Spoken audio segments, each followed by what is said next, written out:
restoring stability to our public finances, giving the Bank of England the foundation to cut interest rates 3 times since the general election, rebuilding our public services with record investment in our NHS, bringing waiting lists down for 5 months in a row, and increasing the national living wage to give 3 million people a pay rise from next week. Now our task is to secure Britain's future in a world that is changing before our eyes. The threat facing our continent was transformed when Putin invaded Ukraine. It has since escalated further and will continue to evolve rapidly. At the same time, the global economy has become more uncertain, bringing insecurity at home as trading patterns become more unstable and borrowing costs rise for many major economies. Mr. Speaker, the job of a responsible government is not simply to watch this change. This moment demands an active government, a government not stepping back but stepping up, a government on the side of working people, helping Britain to reach its potential. And, Mr. Speaker, we have the strength to do just that. As one of the world's largest economies, an ally to trading partners across the globe, and a hub for global innovation.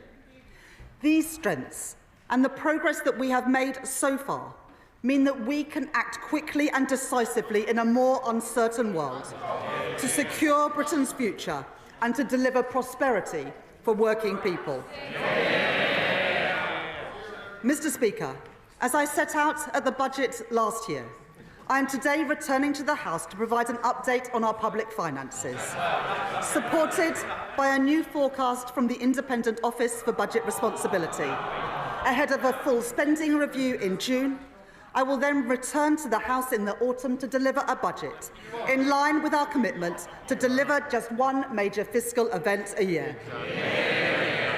So let me now turn to the OBR's forecasts. And I want to thank Richard Hughes and his team for their dedicated work. The increased global uncertainty has had 2 consequences.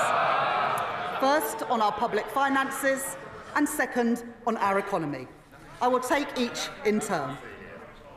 In the autumn, I set out our new fiscal rules that would guide this government. These fiscal rules are non-negotiable. They are the embodiment of this government's unwavering commitment to bring stability to our economy and to ensure security for working people. Because the British people have seen what happens when a government borrows beyond their means.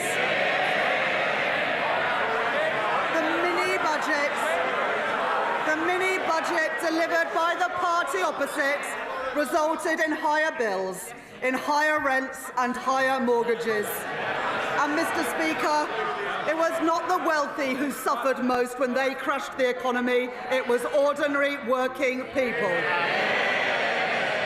And they continue to feel the effects 2.5 years later of the damage that the party opposite did. Now let me be clear. There is nothing progressive, there is nothing Labour about working people paying the price for economic irresponsibility. The British people put their trust in this Labour government because they knew that I would never take risks with the public finances, that we would never do anything to put household finances in danger, and we must earn that trust every single day.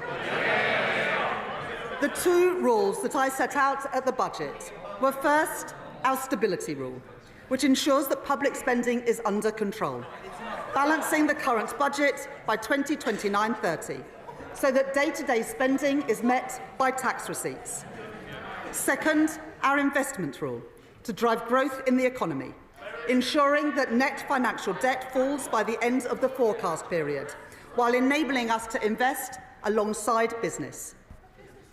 Turning first to the stability rule, the OBR's forecast shows that before the steps that I will take in this statement, the current budget would have been in deficit by £4.1 billion in 2029-30, having been in surplus by £9.9 billion in the autumn, as the UK alongside our international peers like France and Germany, has seen the cost of borrowing rise during this period of heightened uncertainty in global markets. As a result of the steps that I am taking today, I can confirm that I have restored in full our headroom against the stability rule, moving from a deficit of £36.1 billion in 2025-26 and £13.4 billion in 2026-27 to a surplus of £6.0 billion in 27-28, £7.1 billion in 2028-29 and a surplus of £9.9 billion in 2029-30. That compares to the headroom left by the previous government of just £6.5 billion. That means we are continuing to meet the stability rule 2 years early, building resilience to shocks in this, a more uncertain world. The OBR forecast that the investment rule is also met 2 years early, with net financial debt of 82.9% of GDP in 25-26 and 83.5% in 26-27, before falling to 83.4% in 27-28, in 83.2% in 2028-29, and then to 82.7% in 2029-30, providing headroom of £15.1 billion in the final year of the forecast, broadly unchanged from the autumn. After the last government doubled the national debt,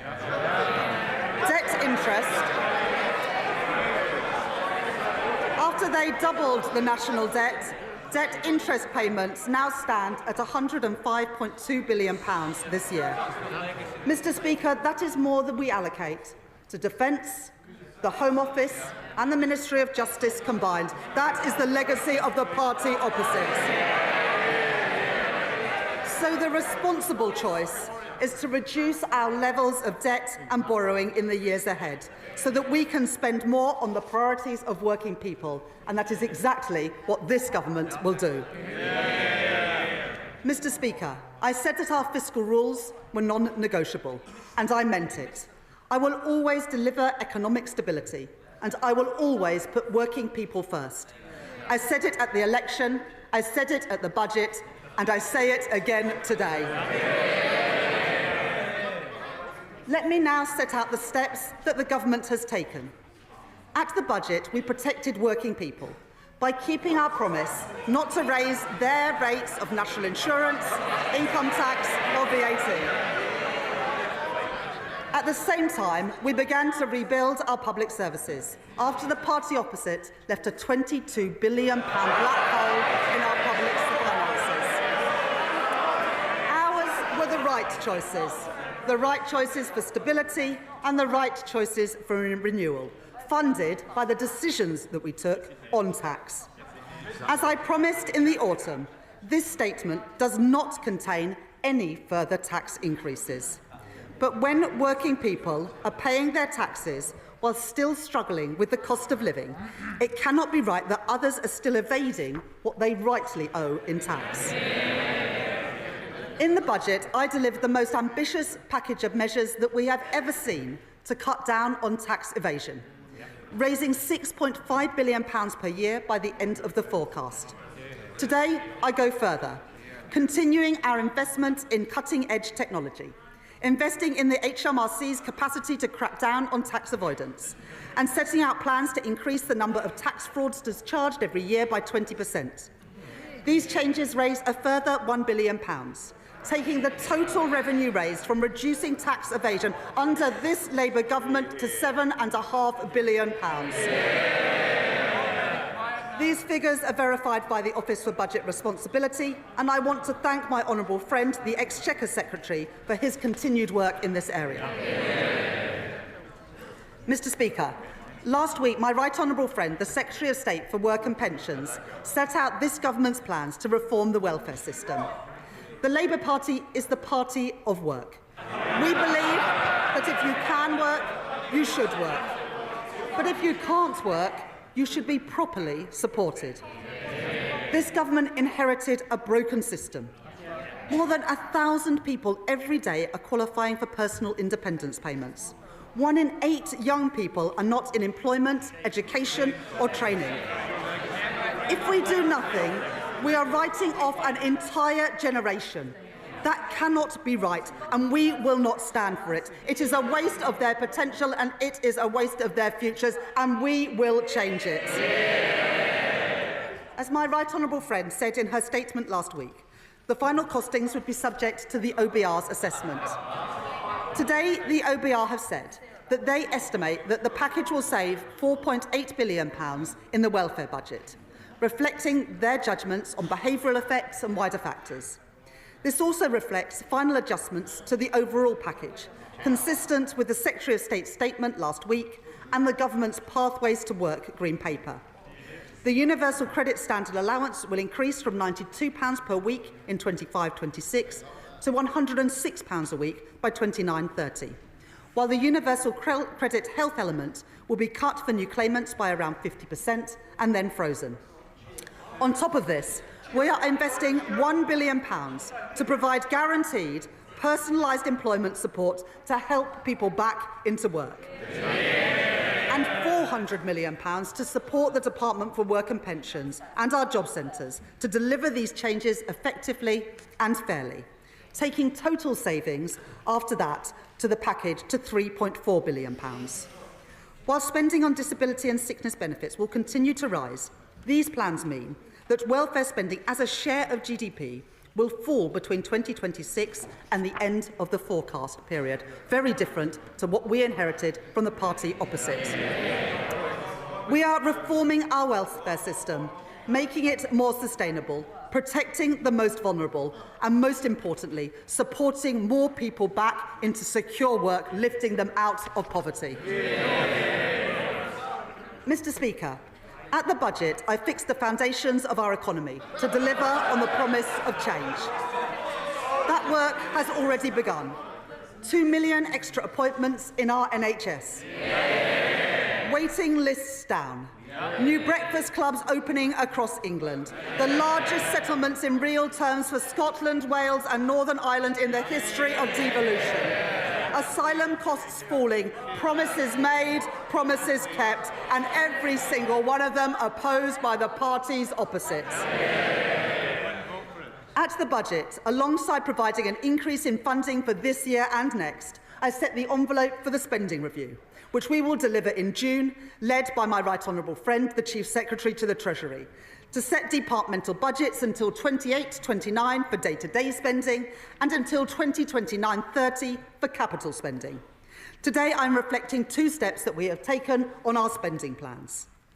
First, because we are living in an uncertain world, as the Prime Minister has set out, we will increase defence spending to 2.5% of GDP, reducing overseas aid to 0.3% of gross national income. This means we save £2.6 billion in day-to-day spending in 2029-30 to fund our more capital-intensive defence commitments.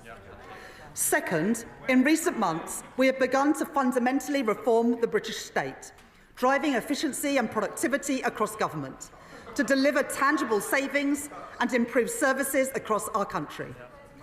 Earlier this the Prime Minister set out plans to abolish the arm's-length body NHS England and ensure that that money goes directly to improving the service for patients.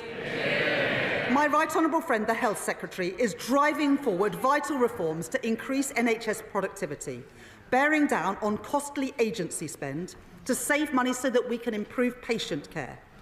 And my right honourable friend, the Chancellor of the Duchy of Lancaster, is taking forward work to significantly reduce the costs of running government by 15%, worth £2 billion by the end of the decade.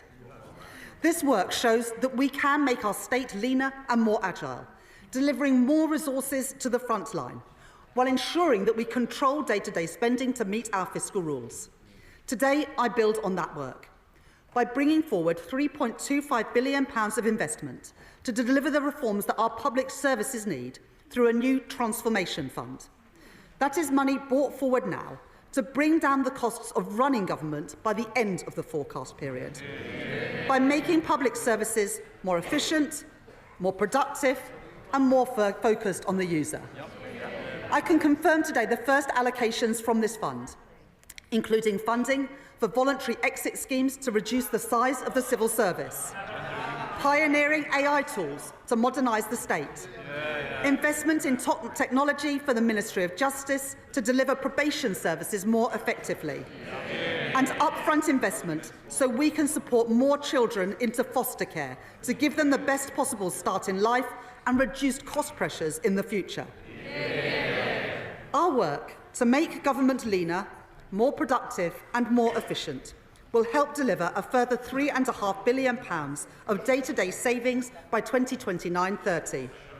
Overall, day-to-day spending will be reduced by £6.1 billion in 2029-30, and it will now grow by an average of 1.2% a year above inflation, compared to 1.3% in the autumn. Mr. Speaker, I can confirm to the House that day-to-day spending will increase in real terms above inflation in every single year of the forecast. And in the spending review, apart from the reductions in overseas aid, day-to-day spending across government has been fully protected. I can also confirm our approach to capital investment. In the autumn budget, I announced £100 billion of additional capital spending to crowd in investment from the private sector, to fix our crumbling infrastructure, and to create jobs in every corner of our country. Today, I am not cutting capital spending, as the party opposite did, time and time again, because that choked off growth, and it left our school roofs literally crumbling. That was the wrong choice. It was the irresponsible choice. It was the Tory choice. Today, I am instead increasing capital spending by an average of £2 billion per year compared with the autumn, to drive growth in our economy and to deliver in full our vital commitments on defence. This government will ensure that every pound we spend will deliver for the British people by increasing productivity, driving growth in our economy and improving our frontline public services. Mr. Speaker, let me turn now to the impact of increased uncertainty on our economy. To deliver economic stability, we must work closely with the Bank of England, supporting the Independent Monetary Policy Committee to meet their 2% inflation target. There have been 3 interest rate cuts since the general election, and today's data showed that inflation fell in February. Having peaked at 11% under the previous government, the OBR forecast that CPI inflation will average 3.2% this year before falling rapidly to 2.1% in 2026 and meeting the 2% target from 2027 onwards, giving families and businesses the security that they need and providing our economy with the stable platform it needs to grow. Mr. Speaker, earlier this month, the OECD downgraded this year's growth forecast for every G7 economy, including the UK.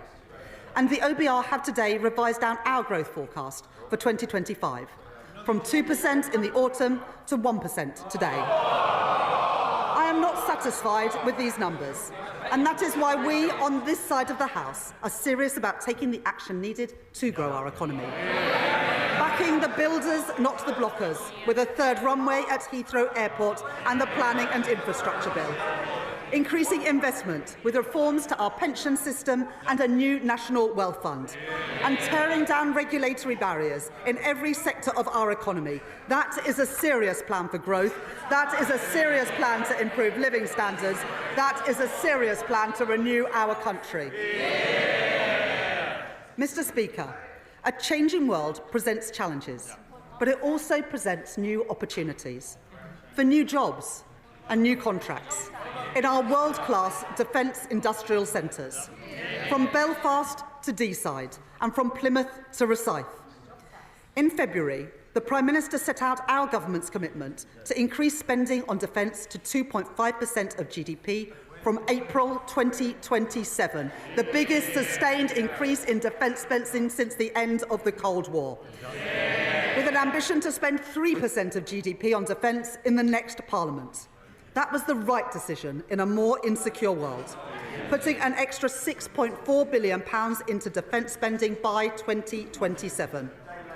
But we have to move quickly in this changing world, and that starts with investment. So today I can confirm that I will provide an additional £2.2 billion for the Ministry of Defence in the next financial year, a further down payment on our plans to deliver 2.5% of GDP by 2027. This additional investment is not just about increasing our national security, but increasing our economic security too. As defence spending rises, I want the whole country to feel its benefits. So I will now set out the immediate steps that we are taking to boost Britain's defence industry and to make the UK a defence industrial superpower. We will spend a minimum of 10% of the Ministry of Defence's equipment budget on new novel technologies, including drones and AI-enabled technology, driving forward advanced manufacturing production in places like Glasgow, in Derby and in Newport, creating demand for highly skilled engineers and scientists, and delivering new business opportunities for UK tech firms and start-ups. We will establish a protected budget of £400 million within the Ministry of Defence, a budget that will rise over time for UK defence innovation, with a clear mandate to bring innovative technology to the front line at speed. And we will reform our broken defence procurement system, making it quicker, more agile and more streamlined, and giving small businesses across the UK better access to Ministry of Defence contracts, something welcomed by the Federation of Small Businesses. We will take forward our plan for Barrow, a town at the heart of our nuclear security, working with my honourable friend, the member for Barrow and Furness, and providing £200 million, supporting the creation of thousands of jobs there. We will regenerate Portsmouth Naval Base, securing its future, as called for by my honourable friend, the member for Portsmouth South. We will secure better homes for thousands of military families, the homes that they deserve denied to them by the previous government. Homes for our military families in constituencies of my honourable friends for Plymouth Moorview, Plymouth Sutton and Devonport, York Outer and in Aldershot. That is the difference that this Labour government is making. Finally, Mr Speaker, we will provide £2 billion of increased capacity for UK export finance, to provide loans for overseas buyers of UK defence goods and services, because I want to do more with our defence budget so we can buy and make and sell things here in Britain. Giving further opportunities for our world-leading defence companies and those who work in them to grow and create jobs here in Britain as military spending rightly increases all across Europe. To oversee all of this vital work, my right honourable friend, the Defence Secretary, and I will establish a new Defence Growth Board to maximise the benefits from every pound of taxpayers' money that we spend. And we will put defence at the heart of our modern industrial strategy to drive innovation that can deliver huge benefits back into the British economy. Mr Speaker, that is how we make our country a defence industrial superpower. So the skills of the future, the jobs of the future and the opportunities of the future can be found right here in the United Kingdom. Mr Speaker, as the previous government learned to their detriment, there are no shortcuts to economic growth. It will take long-term decisions. It will take hard yards. It will take time for the reforms that we are introducing to be felt in the everyday economy. It is right that the Office for Budget Responsibility consider the evidence and look carefully at measures before recognising a growth impact in their forecast. But, Mr Speaker, I can announce to the House that the OBR have considered and have scored one of the central planks of our plan for growth.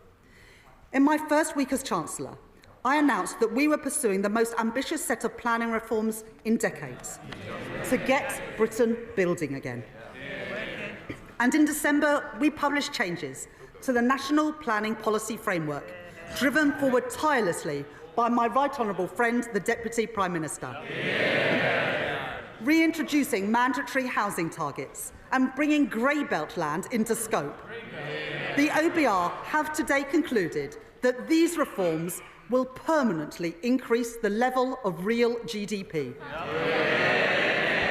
by 0.2% in 29-30, an additional £6.8 billion for our economy, and by 0.4% of GDP within 10 years, an additional £15.1 billion in our British economy. Mr. Speaker, that is the biggest positive growth impact that the OBR have ever reflected in their forecast for a policy with no fiscal cost. And taken together with our plans to increase capital spending that we set out in the budget last year, this government's policies will increase the level of real GDP by 0.6% in the next 10 years. Mr. Speaker, that is the difference that this Labour government is making. Policies to grow our economy, promises by a Labour government, delivered by a Labour government, opposed by the parties opposite. Mr. Speaker, the planning system that we inherited was far too slow. The OBR have concluded that our reforms will lead to house building reaching a 40-year high. 305,000 homes a year by the end of the forecast period. And changes to the National Planning Policy Framework alone will help build over 1.3 million homes in the UK over the next 5 years, taking us within touching distance of delivering our manifesto promise to build 1.5 million homes in England in this Parliament. Homes promised by this Labour government, homes built by this Labour government, homes opposed by the parties opposite. The impact on our economy goes further still. I said at the election that we could not simply tax and spend our way to prosperity. We need economic growth. So I can today confirm that the effect of our growth policies, including our planning reforms, means an additional £3.4 billion to support our public finances and our public services by 2029-30. The proceeds of growth, promised by this Labour government, delivered by this Labour government, opposed by the parties opposite. Mr. Speaker, earlier this week, we provided an additional £2 billion of investment in social and affordable homes next year, delivering up to 18,000 new homes and allowing local areas to bid for new development across our country, including sites in Thanet, in Sunderland and in Swindon. More security for families across our country, promised by this Labour government, delivered by this Labour government and opposed by the parties opposite. And to build these new homes, we need people with the right skills. Earlier this week, my right honourable friend, the Education Secretary, announced more than £600 million to train up 60,000 more construction workers, including with 10 new technical excellence colleges across every region of our country, giving working people the chance to fulfil their potential. New opportunities for our young people, promised by this Labour government, delivered by this Labour government, opposed by the parties opposite. Mr. Speaker, all this is just the start. The Planning and Infrastructure Bill passed its second reading on Monday. No thanks to the parties opposite. Once this bill completes its passage, it will help deliver the homes and infrastructure our country badly needs. And I say to the parties opposite, the British people will be watching. Because if the parties opposite don't support these reforms, let us be clear about what that means. They are opposing economic growth. They are opposing more homes for families. They are opposing good jobs across our country. We on this side are clear about whose side we are on. The parties opposite must decide too. This Labour government is taking the right decisions now to secure Britain's future. And today I can confirm to the House that the OBR have upgraded their growth forecast next year and every single year thereafter.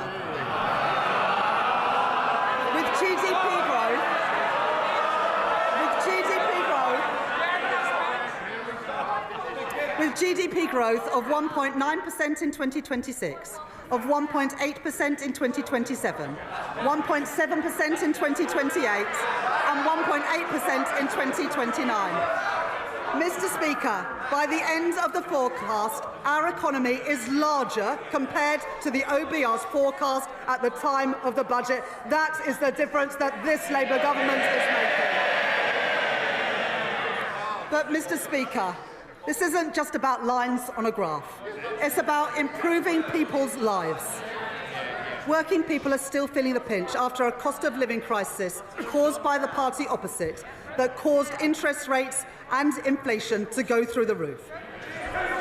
So I am pleased that the OBR confirmed today that real household disposable income will now grow this year at almost twice the rate expected in the autumn. Compared to the forecast in the final budget delivered by the party opposite, and after taking into account inflation, the OBR say today that people will be, on average, over £500 a year better off under this Labour government. That will mean more money in the pockets of working people, higher living standards promised by this Labour government, delivered by this Labour government, opposed by the parties opposite. Mr. Speaker, the world is changing. We can see that and we can feel it. A changing world demands a government that is on the side of working people, acting in their interest, acting in the national interest, not retreating from challenges, not stepping back, but a government with the courage to step up, to secure Britain's future and to seize the opportunities that are out there before us. I am impatient for change. The British people are impatient for change after 14 years of failure. And we are beginning to see change happen. Our plan for change is working. Defence spending is rising. Waiting lists are falling. Wages are up. Interest rates are cut. That is the difference that this Labour government is making. And today, Mr. Speaker, the OBR confirm that our plan to get Britain building will drive growth in our economy and put more money in people's pockets. There are no quick fixes, but we have taken the right choices, returning stability to our economy after years of mismanagement by the party opposite, delivering security for our country and security for working people. That is what drives this government. That is what drives me as Chancellor. That is what drives the choices that I have set out today, and I commend this statement to the House. Shadow Chancellor Mel Stride. Mr. Speaker, at the last budget, the Right Honourable Lady said that she would bring stability to the public finances. Stability to the public finances. But this statement, more appropriately referred to as an emergency budget, has brought her to a cold, hard... Can I just say to you, quite rightly I want to hear to the Chancellor. I know I want to hear the Shadow Chancellor. I don't need any help. Thank you, Mr. Speaker. This emergency budget, Mr. Speaker, has brought the Right Honourable Lady to a cold, hard reckoning. She has become very fond recently to talk about the world having changed. Well, indeed it has, Mr. Speaker. This country was growing at the fastest rate in the G7 only about a year ago. And just as the OECD and the Bank of England and other forecasters, and now we learn today, the OBR have stated, growth has been halved in this year, cut in two as a consequence of the decisions and the choices that the Right Honourable Lady made on her watch. Inflation, which was down to 2%, bang on target on the very day of the last general election under a Conservative government. We are now told this year we'll be running at twice the level as was forecast under ourselves in 2024. This is going to mean prices bearing down on households and on businesses right across the country because of her choices. And the OBR also says, Mr. Speaker, that unemployment will be rising this year and next year and the year after. And in fact, across the forecast period, it will not decline at all. So much for the Right Honourable Lady's back-to-work plans. And we have already seen, Mr. Speaker, what it means when it comes to controlling borrowing under this Chancellor. And yes, she has come forward now with a plan to squeeze spending later on in the forecast period. And she has, of course, told the OBR that these are the elements of spending restraint to which she will stick. But what do the markets think? And could I ask the Right Honourable Lady, given her track record, given the fact that she has failed to control spending and borrowing to date, what does she think the markets are going to make of her latest promises? But the Right Honourable Lady, Mr. Speaker, says, of course, that none of this is her fault. It is the war in Ukraine. It is President Trump. It is tariffs. It is President Putin. It is the Conservatives. It is her legacy. It is anybody but her. Well, what the British people know, Mr. Speaker, is that this is a consequence of her choices. She is the architect of her own misfortune. It was the Right Honourable Lady, Mr. Speaker, who talked down the economy, so that business surveys and confidence crashed through the floor. It was the Right Honourable Lady who confected the £22 billion black hole. A smokescreen that was only ever there in order to cover up for the fact that she and the Prime Minister reneged on their promises to the British people during the last general election. And a black hole that the OBR themselves, ironically at the government's behest, have said they will not legitimise. She chose to be reckless with a sliver of headroom against her fiddled targets. She borrowed and spent and taxed like it was the 1970s. Little wonder, Mr. Speaker, that the Chancellor has tanked the economy. Little wonder we have an emergency budget, all because of her choices. Now, the Chancellor likes to tour the television studios and tell everybody they should be thankful that she will not be ramping up taxes in this emergency budget as she did before. But that will be cold comfort to the millions up and down the country waiting in fear and trepidation for the start of the new tax year. Buckling under the burden of tax that will be rising to the highest tax burden on her watch in the history of our country. And so could I ask the Right Honourable Lady if, when she replies in a moment, she will give that much-needed reassurance, particularly to businesses, that she will not be ramping up taxes still further in the autumn. Even a basic economist, Mr. Speaker, knows that if you tax something, you get less of it. You don't need to have worked at the Bank of England for 10 years, Mr. Speaker, to know that. So what did the Chancellor tax? She taxed jobs and wealth creation. She's destroyed livelihoods, businesses clobbered, big and small companies, the backbone of our economy. Enterprise crushed on the altar of her ineptitude.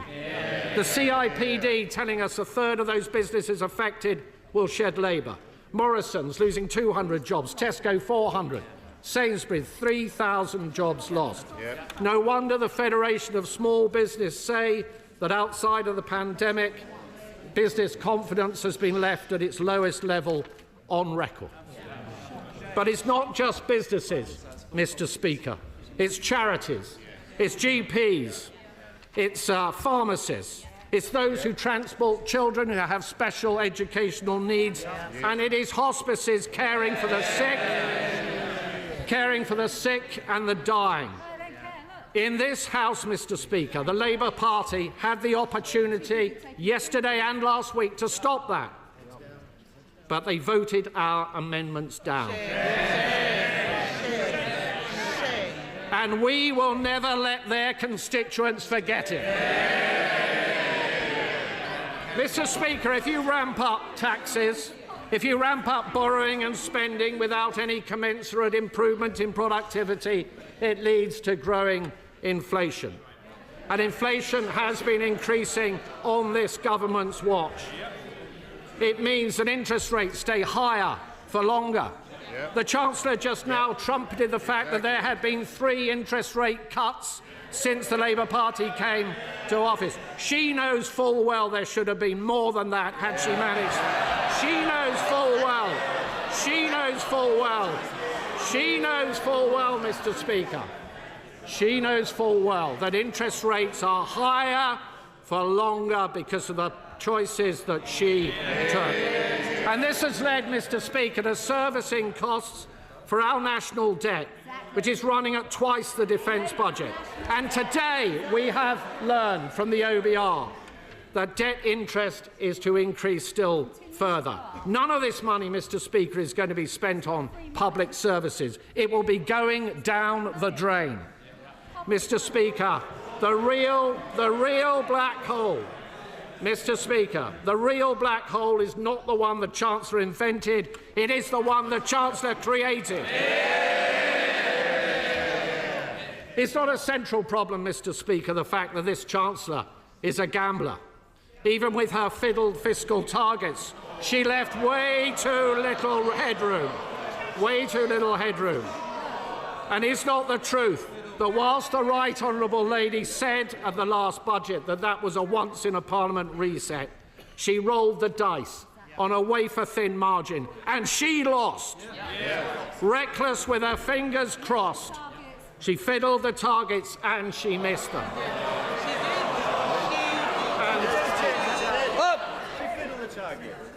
I'm not sure about the language we use. I think there are better words and more constructive words the Shadow Chancellor would prefer to use. Can I just point out, thank you, Mr. Can I just point out that all of her fiscal headroom disappeared, not just some of it. In fact, she went underwater to the tune of £4.1 billion. Mr. Speaker, reeling from one fiscal event to the next is not a way to run the public finances. And breaking your fiscal rules to the extent that the Right Honourable Lady has in just 6 months is a public humiliation. Mr. Speaker, can I briefly focus on defence spending? We on this side of the House welcome the fact that, as we press the government to do, they will reach 2.5% of GDP by 2027. And we note the stepping stone along the way that the Right Honourable Lady has just announced. But we should go further than that. The 3% target should be brought forward to this Parliament. So can I ask the Right Honourable Lady, given the geopolitical tensions that she has raised, what provision has she made in her headroom, in her fiscal plans, for increasing defence spending more quickly in this Parliament if that proves necessary? And could I ask her, would she scrap the absurd Chagos deal and put that money behind our armed forces?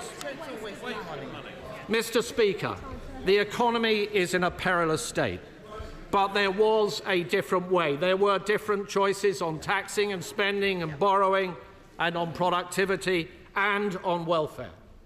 And let me just say a few words on welfare. It was the privilege of my life, Mr. Speaker, to have served as the Secretary of State for Work and Pensions. And when it came to welfare reform, with that privilege came a deep responsibility. The responsibility for welfare reform to be properly thought through with a very clear plan. So I know they don't like it because it's an alien idea, Mr. Speaker, to the party opposite. so that we can be fair to the taxpayer but equally fair to the many people up and down our country, some of whom are highly vulnerable. This was an approach on our watch that led to $5 billion of savings across the forecast period and 450,000 fewer people going on to long-term sickness and disability benefits as a direct consequence. And we would have gone further, much further, and we set out a clear plan, we set out a clear plan in our manifesto to do exactly that.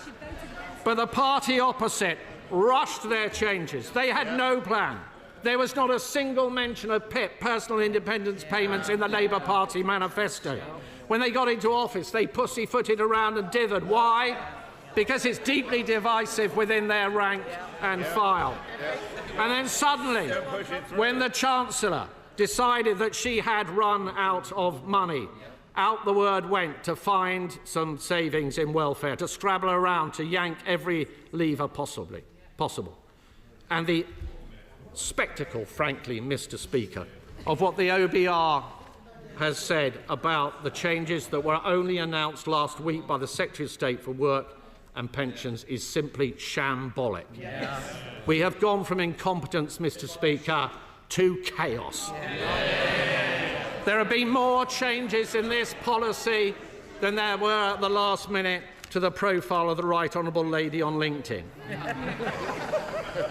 The result is the worst of all worlds, a wholly inadequate level of savings on welfare, with welfare costs still spiralling ever higher, and changes that were likely to harm many vulnerable people. So could I ask the Right Honourable Lady, when the Secretary of State for Work and Pensions came to the House last week with these changes, she did not provide an impact assessment.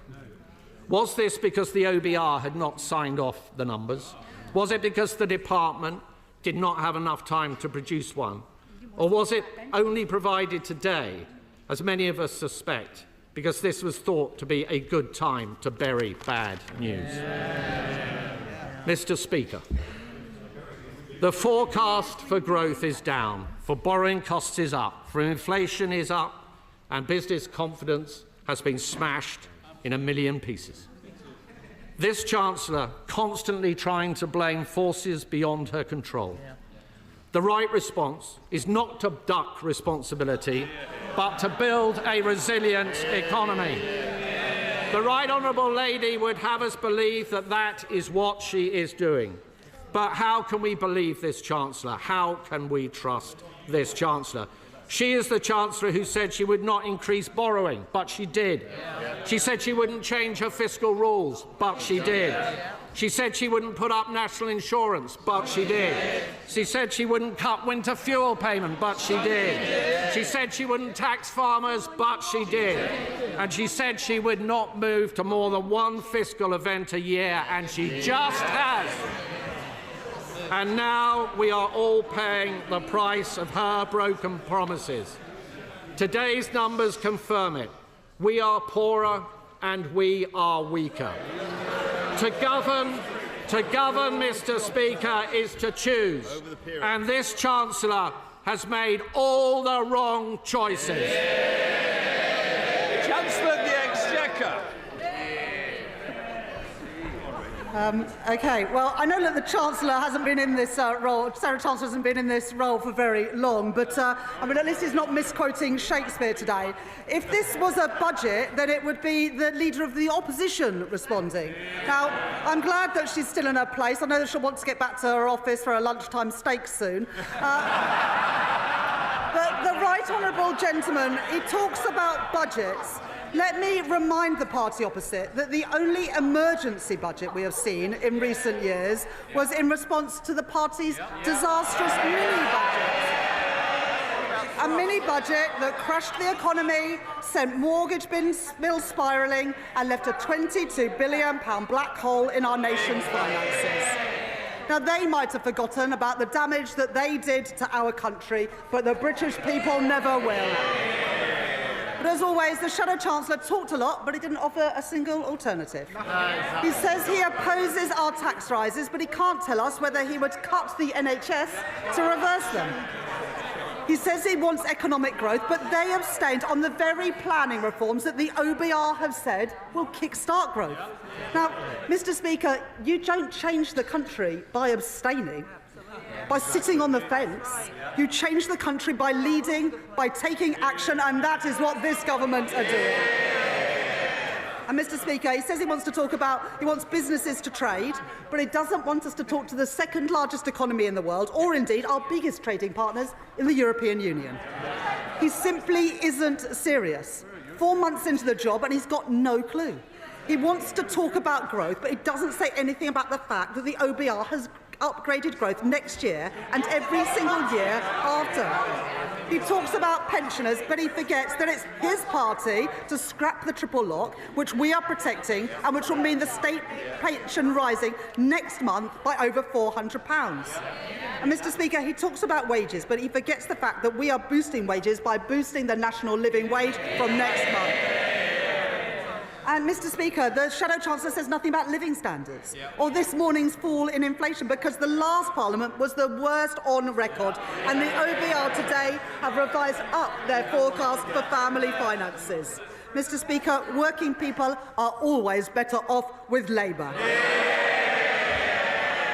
Now, he is learning something, because at least this time he's asked a couple of questions, so let me respond to them. He asked what should the markets make. Well, what the market should see is that when I've been tested with a deterioration in the headroom, we have restored that headroom in full. That is the choices that I made. And he says that it's a slither of a headroom. Well, it's 50% more headroom than I inherited from the party opposite. When I was left with a slither of headroom, I rebuilt it after last government eroded it. That is the difference that we've made. And whilst they left the public finances and the public services a mess, we wiped the slate clean, which means we have the flexibility now to increase defence spending, as we have done as the leader of the Labour Party has done. The party opposite had 14 years to increase defence spending, and now they lately come to the party. And the Shadow Chancellor mentions welfare reform and his time at the Department for Work and Pensions. What a legacy. 1 in 8 young people not in education, employment or training. 1,000 people a day going on to personal independence payments. And the OBR say today that welfare spending as a share of GDP will now start falling, a far cry from what we had under the party opposite. And, Mr. Speaker, the Shadow Chancellor speaks about employment. Well, the OBR say that employment will increase, that wages will increase and that living standards will increase. What a change after 14 years of the Conservative Party. Well, the world is changing and no one can be in any doubt about it. But the Conservative Party are stuck in the past, divided, out of touch and carping from the sidelines. They have no plan. No plan to kickstart growth, no plan to fix our public services, no plan to keep our country safe. The only plan for change they are working on is to change their party leader, and you can't blame them for that. So if they have no plan, let me remind them about ours. The minimum wage up, real wages up, house building up, NHS investment up, investment in our schools up, investment in our roads up, defence spending up. Every single one of those policies opposed by the party opposite. Opposed by the Conservatives, opposed by Reform, opposed by the SNP, opposed by the Liberal Democrats and opposed by the Greens. Mr. Speaker, it's the anti-growth coalition in action. They are the blockers, we are the builders, securing Britain's future, protecting working people and delivering change. Chair of the Finance Committee, Dame Meg Hillier. Thank you, Mr. Speaker. Mr. Speaker, my right honourable friend inherited a very difficult challenge when she became Chancellor of the Exchequer last July. And she is absolutely right that the books need to balance. This is not other people's money we're spending, but taxpayers' money hard earned by our constituents, and she is right to be tough as Chancellor on this. We look forward to quizzing her at the Treasury Select Committee next week. I'm sure she's looking forward to it as much as we are. Mr Speaker, the Chancellor announced an extra £2 billion a year in capital spending, and she talked about extra defence spending. Can she give some more detail about where she hopes that £2 billion a year extra will go? Yes, definitely. Chancellor. I thank my honourable friend for that question, and I indeed look forward to attending the Treasury Select Committee next week. I was pleased to have served on the Treasury Select Committee in the past, and it's a pleasure to give evidence to you.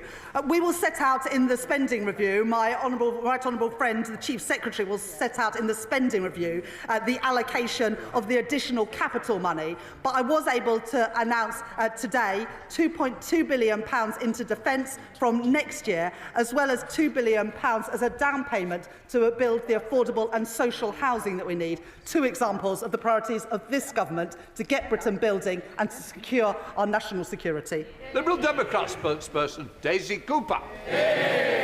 Thank you, Mr Speaker. The people of this country are crying out for change, but they feel they're just getting more of the same. Of course, it was the Conservative Party that wrecked the public finances, but we are 8 months into the new government, and people are left wondering, where is the change that was promised? The Chancellor says that the world is changing, so why won't she change course with it? The Chancellor said she wanted a dash for growth, but with her national insurance jobs tax, she shot herself in the foot before she even crossed the start line. After the government's disastrous budget, the government had the chance today to change direction, to fix our finances, to kickstart growth and deliver a small business budget. The government could have scrapped the jobs tax, which will hammer our high streets, and instead ask the big banks, the social media giants and the online gambling companies to pay their fair share instead. And the government could have changed its approach to trade, launching talks to boost growth with a new trading deal with our European neighbours. Instead, the government has made the wrong decisions to cut public services, hit disabled people and inflict more pain on our small businesses and high streets. In doing so, they have delivered no change and almost no growth at all. After years of Conservative mismanagement, people can see just how broken our public services are. They can't see a GP, they can't see a dentist, they're fighting for an education plan, and they are picking up the pieces of a broken social care system. Everything is broken, nothing works. That is why people are impatient for the change that they were promised. We have to bring the welfare bill down and support more people into work. It's right for people and our economy, but cutting support for someone who needs help getting dressed and washed in the morning isn't just wrong. It does absolutely nothing to support that person into work. And if anything, it does the exact opposite. It will also have knock-on impacts for the entitlements of their family carers too. So will the Chancellor come clean about this? If the government is serious about cutting welfare spending, it must get serious about fixing health and social care. So will the Chancellor speed up the social care review and ensure that it concludes no later than the end of this year? And in her quest to slim down the civil service, I wonder why the Chancellor has not looked at the mountain of red tape created by the last government's terrible trade deal with Europe. A whopping 2 billion extra pieces of paper have had to be completed by businesses since Brexit, enough to wrap around the world 15 times. If we manage to cut the red tape, we can give British businesses a tailwind. We can deliver far more growth than is currently predicted. We can increase the fiscal headroom to deal with global headwinds, and we can free up precious time and money in our civil service. That would be real change. Madam Deputy Speaker, business was promised change too, and today's statement should have been a small business budget. We Liberal Democrats have repeatedly raised the alarm about the impending damage from the national insurance jobs tax, the bigger business rates bills and changes to reliefs for family farms and family businesses.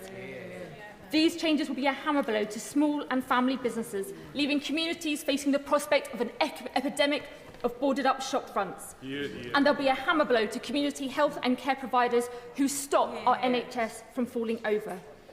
This isn't the change that was promised. So instead, I say again, the Chancellor should look again at much fairer ways to raise the tax revenue our public services desperately need, by reforming capital gains tax more fairly and asking the big banks, the social media giants and the online gambling companies to pay their fair share.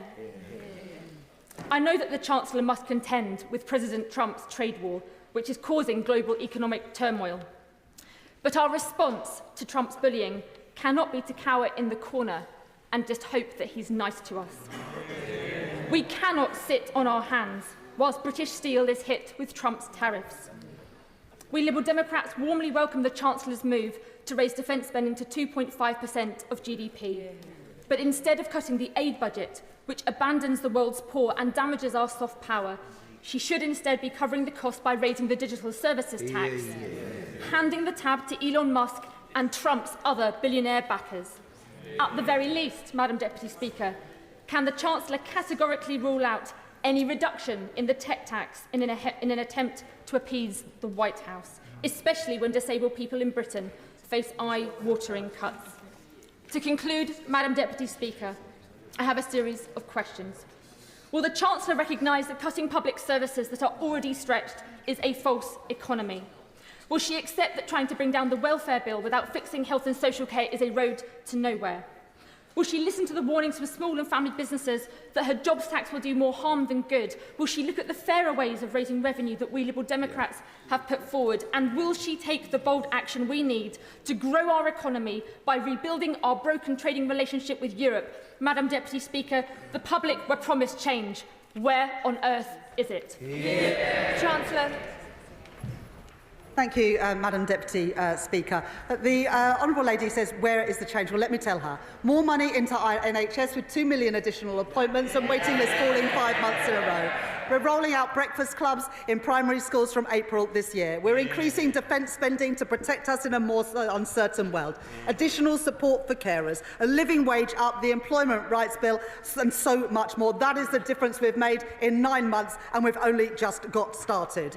Now, the Honourable Lady talks about trade. Well, we believe in free trade. We are a small, open trading economy, and we benefit with trade links around the world, including with our single biggest trading partner, the United States of America. And it is right that we work with our allies in the United States to ensure that that free and open trade continues. That is in our national interest, and this government will always act in our national interest. At the same time, there is going to be a summit, as the Honourable Lady knows, between the UK and the EU in May, where we look to reset our relationship so that we can see more free trade and the better flow of trade, especially for our smaller businesses to be able to export around Europe. Now, the Honourable Lady talks about welfare. Well, the Honourable Lady has not admitted that there is a single problem in the welfare system as it exists today. Now, I'm not willing, this party is not willing, to write off 1 in 8 young people who are not in education, employment or training. It's why, for example, we have just announced this week with my right honourable friend, the Education Secretary, an additional 60,000 training places to train people up in the construction industries of the future, and a £1 billion package of personalised targeted support, because there are many disabled people, and the Honourable Lady knows this, who are desperate to work but aren't getting the support, were denied the support by the last government. And that's why we have said that there will be additional support for the most sick and disabled, and that personal support for getting people back into work. And that is the right approach, so that we have protections for those who need it, work for those who can, and a sustainable system that is here for generations into the future. But I do want to take on the main point that the Honourable Lady makes, because the Honourable Lady wants all the money for public services, but she doesn't want to raise the taxes to pay for them. The tax, at the moment we spend £105 billion a year on interest on government debt, and it seems that the Honourable Lady would just like more of that debt. She says you can't see a GP, you can't see a dentist. Well, Madam Deputy Speaker, how does the Honourable Lady, how do the parties opposite think that you pay for those things? You can't object to the tax increases and support the money that we've invested in our public services. And to say otherwise, I'm afraid, is fairy tales and the magic money tree. It just does not add up. The difference on this side of the House is that we will put money into our public services, explain where it comes from, and ensure that the public finances are on a firm footing. And that is the difference between our party and the parties opposite. Thank you, Madam Deputy Speaker. Young people in my constituency, indeed across the country, have had an incredibly difficult time growing up. Austerity saw their further education budgets cut by 14%, then a pandemic, now war in Europe. So can the Chancellor please set out how her plans to get Britain building again will help my constituents, my young constituents, get the good non-graduate jobs they need in Loughborough, Shepshed and the villages? Thank you, Madam Deputy Speaker. And the honourable member, my honourable friend, speaks powerfully on behalf of his constituents in Loughborough. The additional homes, the 1.5 million homes that this government is building, will ensure that families in Loughborough have a chance of getting on the housing ladder, and young people in Loughborough will have the opportunities to help build those homes. That is the difference that we are making. More jobs, paying decent wages, more homes for our families. Glenn? Madam Deputy Speaker, I hope that the Chancellor next Wednesday in front of the Treasury Select Committee will reiterate her commitment not to come back with more tax increases. But could I turn to the OBR page 5, 1.2, where it says, while the government's planning reforms deliver a modest boost to the level of potential output of 0.2% in 2029, its cumulative growth between 2023 to 2029 is still 0.5 percentage point lower than we projected in October. And the level of productivity is 1% lower. I'd like to know what the Chancellor thinks about that, and can she confirm that the Employment Rights Bill has not been evaluated by the OBR? Well, the key point that the right honourable gentleman says there is that from 2023 to the end of the forecast, cumulative growth is lower. But of course, this government didn't come into power in 2023. We came into power in July 2024. And what the OBR numbers show, that the economy is bigger because of the changes that we've made. It's just a difference of the dates. I look forward to coming to the Select Committee next week, and I'm sure I'll take more questions from the honourable gentleman then. Yuan Yang? Thank you, Madam Deputy Speaker. The Chancellor has rightly championed economic stability in stark contrast to the previous government, indeed in stark contrast to the previous 5 Chancellors. Yet, as she has said, the world is becoming more unstable, and that global instability feeds through to rapid changes in official projections, which can constrain our room for action. Can the Chancellor reaffirm to us that despite these challenges, she will keep her focus on fiscal stability to meet the long-term missions of this government, to defend our country, to improve living standards, and to protect the most vulnerable in our society? Chancellor? Thank you. My honourable friend is absolutely right that her constituents, all of our constituents, depend on economic stability. It ensures they know how much they're going to pay on their rent and their mortgages. It ensures that they're not caught out when they go to the shops by prices constantly rising. And that's why, as a government, we've said to grow our economy, the number one thing that we need to achieve is economic stability. And that's why I'm so pleased that the Bank of England have been able to cut interest rates 3 times since the general election, and also that the OBR forecast that inflation will fall rapidly to 2.1% next year and then 2% in the years after that. Dr. Caroline Johnson? Speaker. Madam Deputy Speaker, schools face imminently a huge rise in costs due to the rise in national insurance contributions, and they had been reassured by the government that head teachers have been reassured that the schools will be recompensed with money to cover the national insurance costs. Yet Sir Robert Patterson School in my constituency, a great school, finds itself £33,000 short. Will the Chancellor commit to ensuring that Sir Robert Patterson, and indeed all the schools in my constituency, are given enough money to cover her jobs tax? Well, public services, including schools, have been compensated for the increase in national insurance, and I'm happy for the honourable lady to get in touch with me or the Education Secretary to set out the case of that school. But the only reason we've been able to put record investment into our schools is because the stability of return to our economy, including the tax increases that we had to bring forward last year to provide that extra money for our public services, including schools, in the honourable lady's constituency. Debbie Abrahams? Thank you, Madam Deputy Speaker. And I recognise the difficulties that my right honourable friend is facing in terms of fiscal challenges and so on that she inherited. And I also support the reforms that my right honourable friend, the Work and Pension Secretary, has set out. But all the evidence is pointing to the fact that the cuts to health and disability benefits will lead to increased poverty, including severe poverty, and worsened health conditions as well. So how will making people sicker and poorer help in terms of driving our economy up and then people into jobs? Chancellor.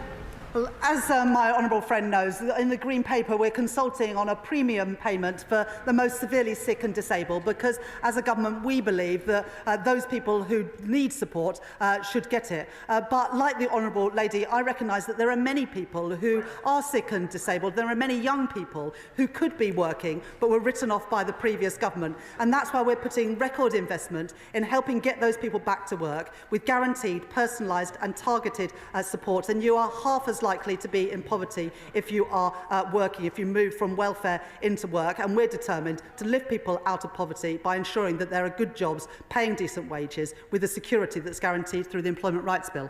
Bobby Dean.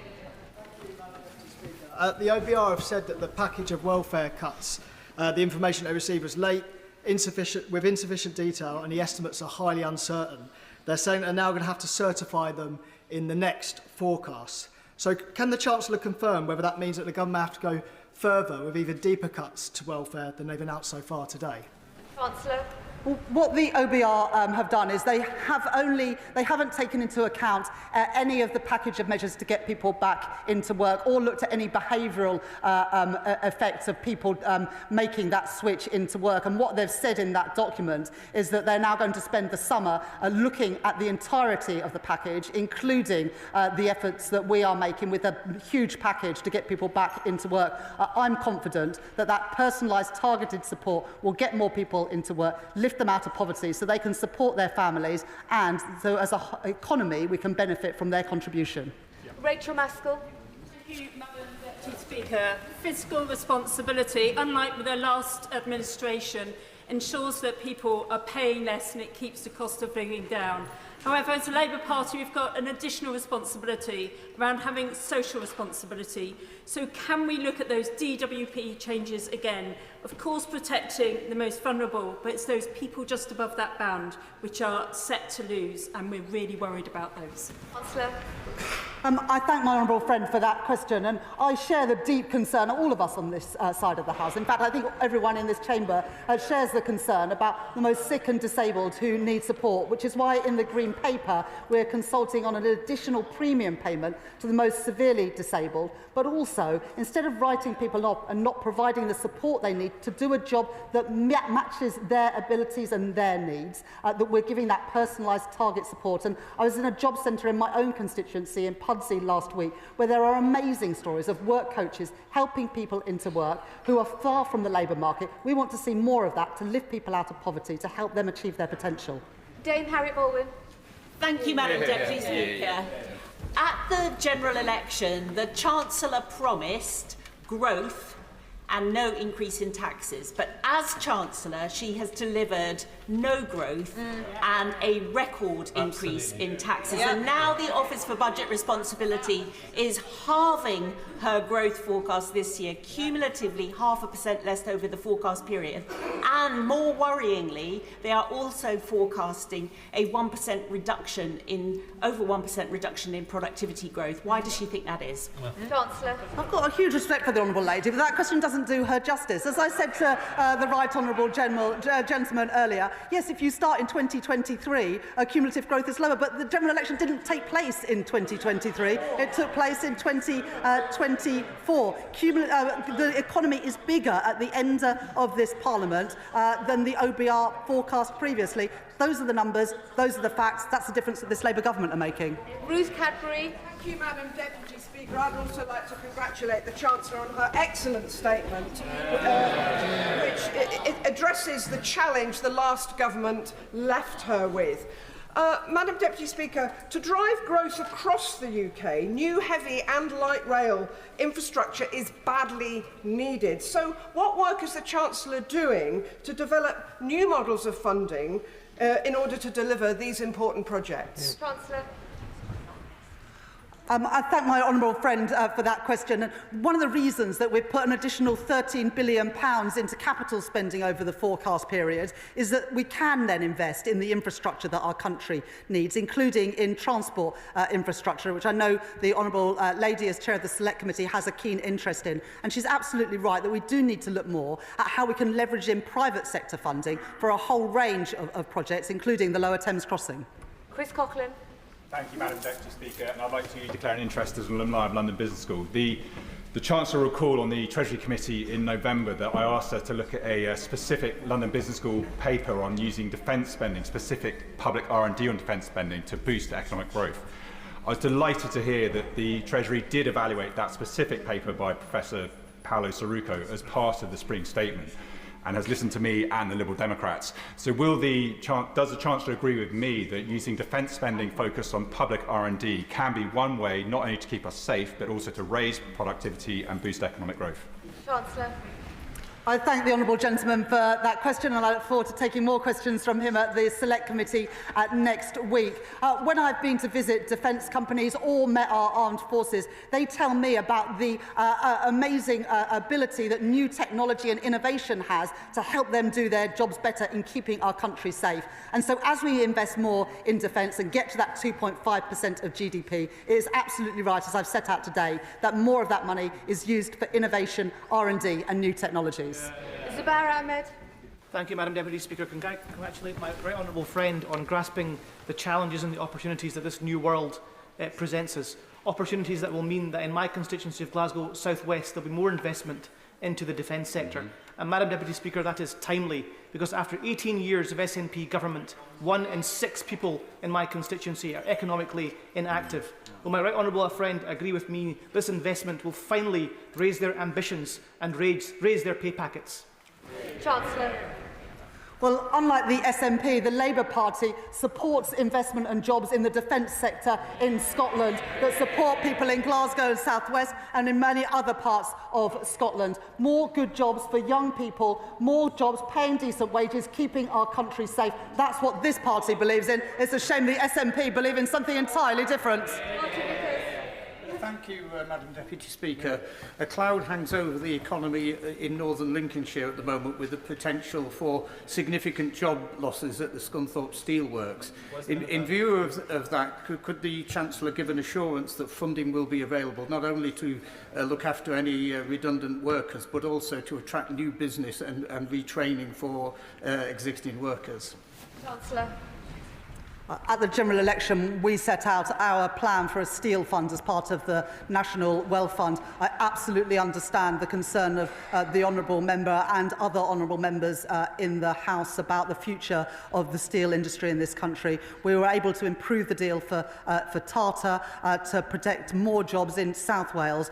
We want to have a thriving steel sector right across the UK, and we'll continue to work with the company and with the trade unions there to achieve just that. Richard Bergen. Thank you, Madam Deputy Speaker. Making cuts instead of taxing wealth is a political choice, and taking away the personal independence payments from so many disabled people is an especially cruel choice. A disabled person who can't cut up their own food without assistance, and can't go to the toilet without assistance, and can't wash themselves without assistance will lose their personal independence payment. So hasn't the government on this taking the easy option of cutting support for disabled people, rather than the braver option, which would be to tax the wealthiest through a wealth tax? Madam Deputy Speaker, there is nothing progressive, there is nothing Labour about not supporting people who are disabled and sick and young people to do jobs that are commensurate with what they are able to do. And 1 in 8 young people have been effectively written off by the party opposite, and we're not willing to leave them in that position. And we are consulting in the Green Paper on an additional premium to pay to the most sick and disabled, because we recognise that people need need support from the state. But too many people are not given the opportunities to fulfil their potential, and we're not willing to carry on like that. In the budget last year, we got rid of the non-dom tax status, we increased capital gains tax, we introduced VAT on private schools, and we changed the rules of inheritance tax. So I don't recognise what the honourable gentleman says. Dave Dugan. Thank you, Madam Deputy Speaker. The Chancellor tells us the world has changed, and if that's true to allow her to stick the boot into disabled people, it must also be true then to allow her to review her income tax rates, perhaps commensurate with those existing in Scotland, which has saw the Scottish economy grow in January by 0.3%, while the UK contracted by 0.1%. She could also choose to revise the government's position on reaccessing the single market in the European Union, which would allow a 30 billion recurring return with no compensation required, or a 1% tax on assets over 10 million. A wealth tax, as one of our backbenchers has just highlighted, 40 billion recurring every year with no need for compensation. If she's got the disabled, the WASPy women, pensioners and hospices in her crosshairs, why can she not tap up multi-millionaires for a few quid? The world has changed, and we can see that all around us, which is why our defence is more important than ever. That's why it's so astonishing that the SNP continue to oppose the nuclear deterrent. Preet Gill. Thank you, Madam Deputy Speaker. And I commend the Chancellor on her statement. Does my right honourable friend agree with me that the party opposite doesn't understand the link between their total failure to get houses and infrastructure built that our constituents desperately want and the economic constraints that we are facing today? I thank my honourable friend for that question, and she speaks powerfully on behalf of her constituents in Birmingham. We need to build the homes that all of our constituents are crying out for. The level of home ownership had declined under the previous government, and we're determined to turn that around, as well as building the affordable and social housing that our country needs. And as we build those homes, more good jobs for young people with pride in their work, good jobs paying decent wages, backed by the increase in the national living wage and our employment rights bill. James Cleverly. Thank you, Madam Deputy Speaker. Her Transport Secretary failed to stand up to the transport unions. Health Secretary failed to stand up to the health unions. Her Work and Pension Secretary failed to stand up to the backbenches of her own party. Her savings are predicated on getting rid of a whole tranche of civil servants. How can we have any confidence that she or the Prime Minister will stand up to the civil service unions? Today, as part of the Transformations Fund, we've set aside £150 million next year for redundancy costs for a voluntary exit settlement, showing how serious we are about reducing the size of the civil service after it increased to record levels under the party opposite. Michelle Strobhan. Thank you, Madam Deputy Speaker. Communities like mine in Barrow and Furness feel more acutely the failures of the previous government. They've left Barrow and Furness in a dreadful state.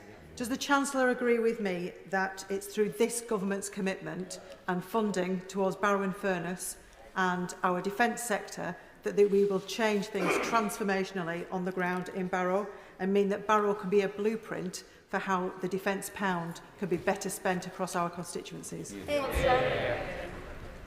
I know that my honourable friend is incredibly proud to represent Barrow and Furness, and that her constituents are incredibly proud to work on our nuclear deterrent, and this government will always stand with them with our new plan for Barrow, for new jobs, new investment in the town, so we get value for money for taxpayers, but also, most critically, we ensure our country's national security. Sir John Hayes. Thank you, Madam Deputy Speaker. The Chancellor was right to highlight productivity as an issue. I'm right, too, to focus on skill shortages, although she didn't explicitly note the implicit link between them. She failed, however, to say that her productivity ambitions have been scaled back and that the number of NEETs, young people not in education, employment, training, that she noted, is growing, actually.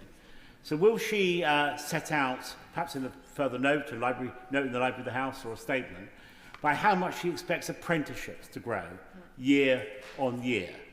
When I was Minister, it reached the highest level in modern times, and the number's much lower now. So we need to grow apprenticeships, to make skills, to grow productivity. Will she do that? For if she doesn't, people will feel that hope exceeds expectation.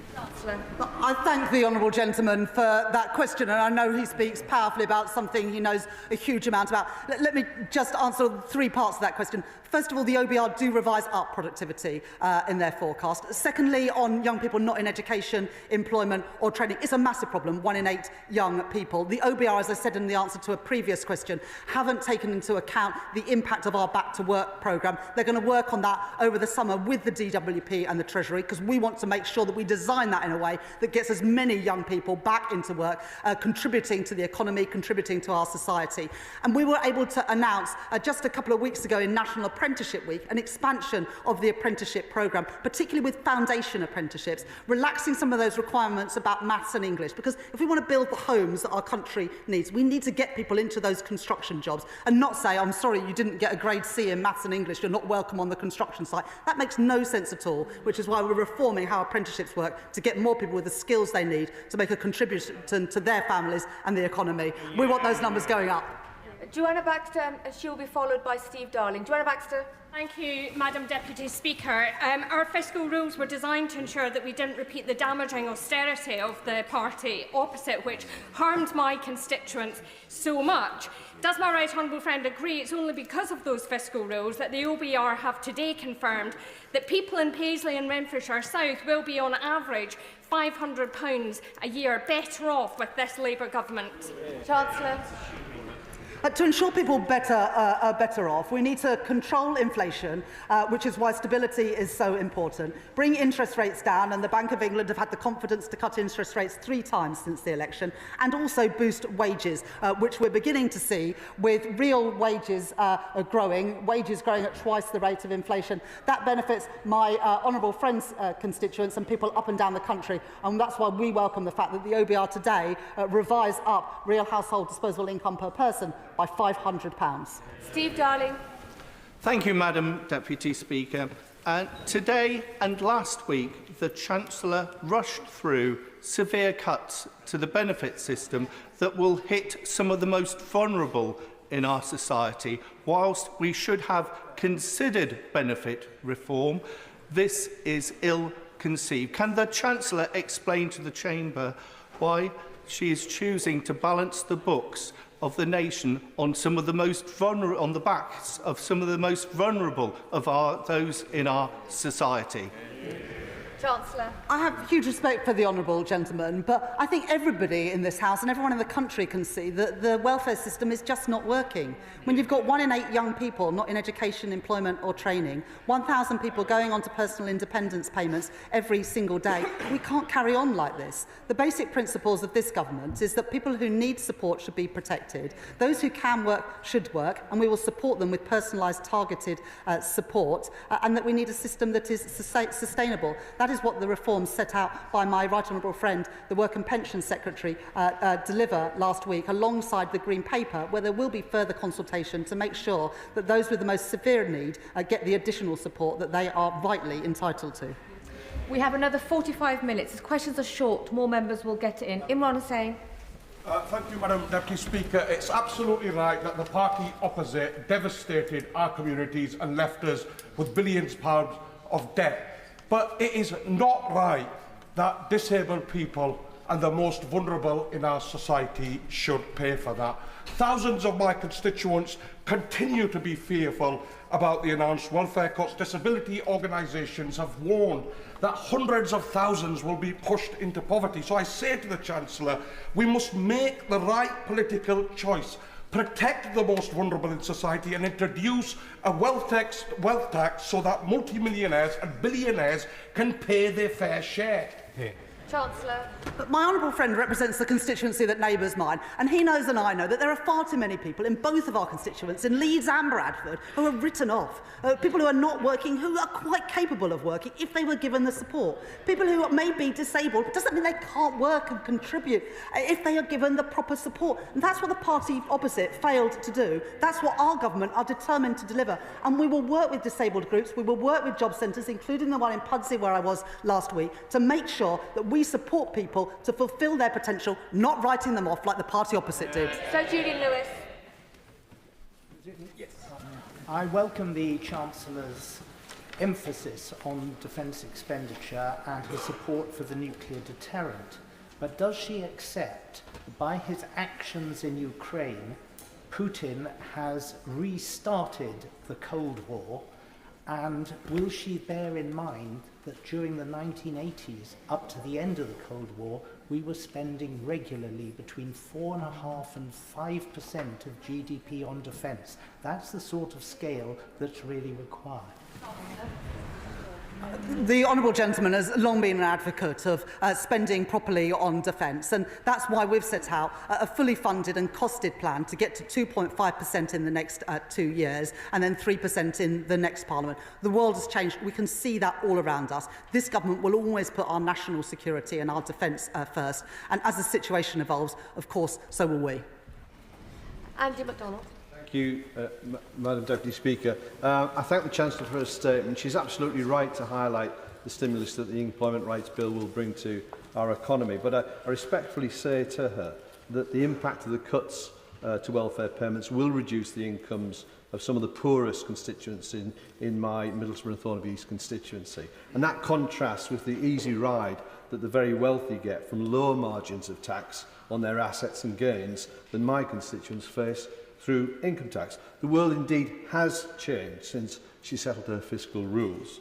So will the Chancellor consider putting capital gains tax on an equal footing with income tax or implementing a wealth tax, which is a 2% rate on assets worth over £10 million to improve the country's finances?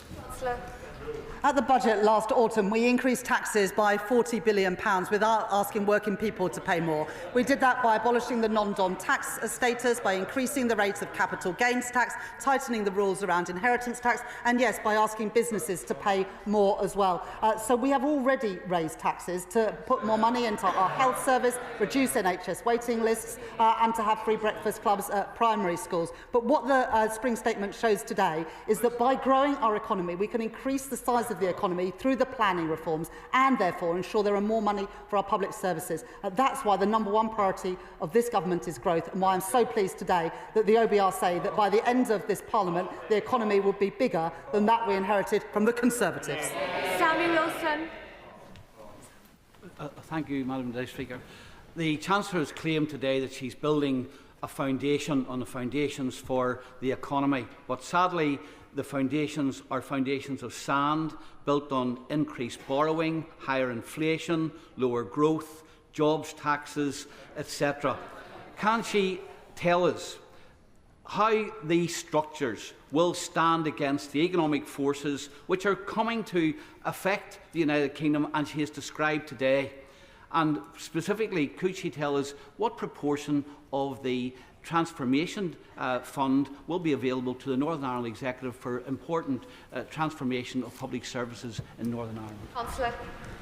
I thank the honourable gentleman for that question. The OBR are really clear that the economy at the end of this Parliament will be bigger than they previously envisaged, bigger than the plans we inherited from the previous government, and the average person with real household disposable income will see their incomes rise by £500.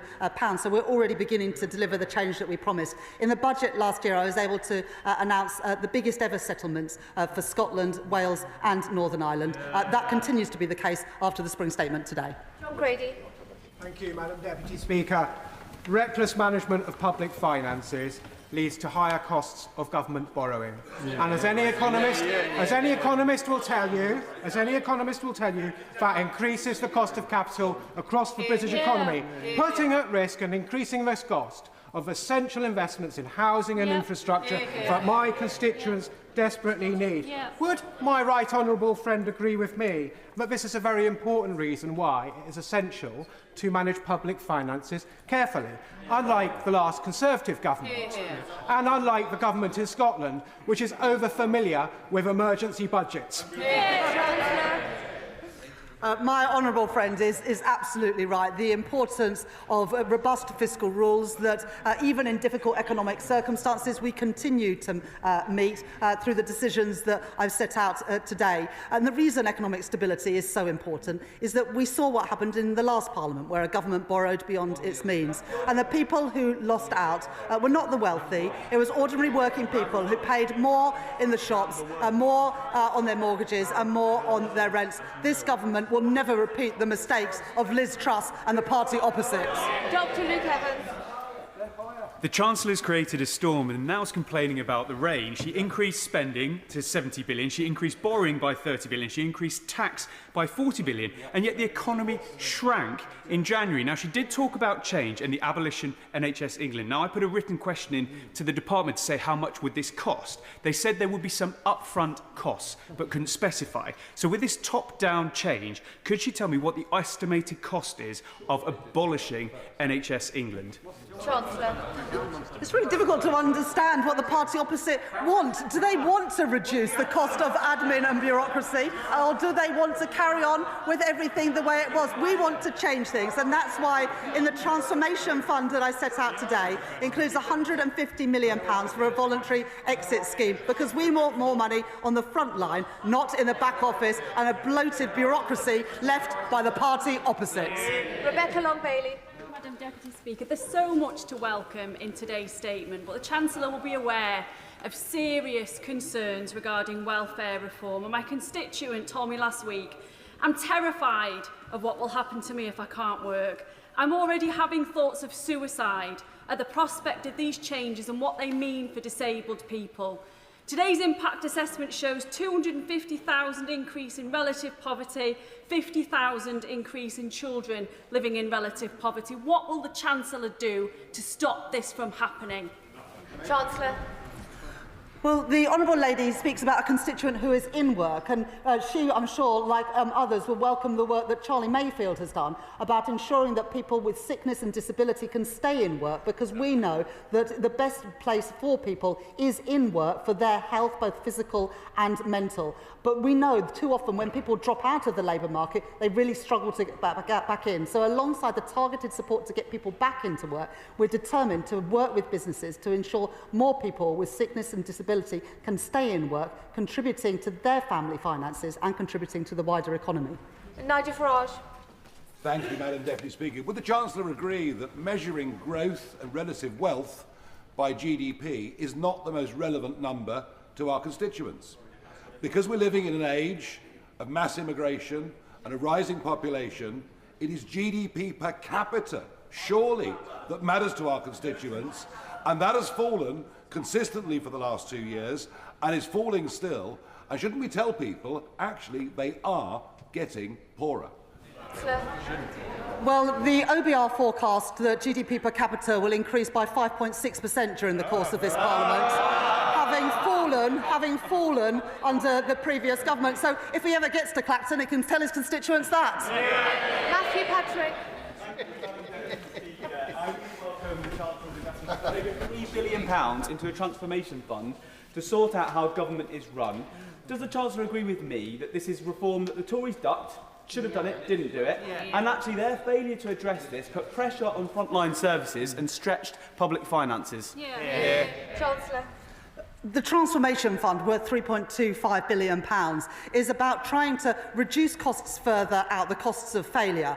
So that's why we're putting more money into recruiting foster carers, because we want to make sure that more children can get the best possible start in life. But we also know that if children end up in poor quality children's homes, that has consequences not just for their lives, but also for other services later in life. It's also why we're putting more money into technology in the probation service, so that we can make sure that probation works better for rehabilitating offenders, but also ensuring that people pay for the crimes that they commit. Alberto Costa. Thank you, Madam Deputy Speaker. The Chancellor rightly reminded this House in her statement that the British public are watching. And among the British public watching are tens of thousands of the most vulnerable pensioners in our society. Can she please explain to the House what is Labour about removing the winter fuel payment from those having £13,500 a year. Next month, because of the triple lock which we've been able to protect, the basic state pension, the new state pension, will increase by more than £400. And during the course of this Parliament, because of the triple lock, which the Shadow Chancellor opposes, the triple lock will cost an additional £31 billion.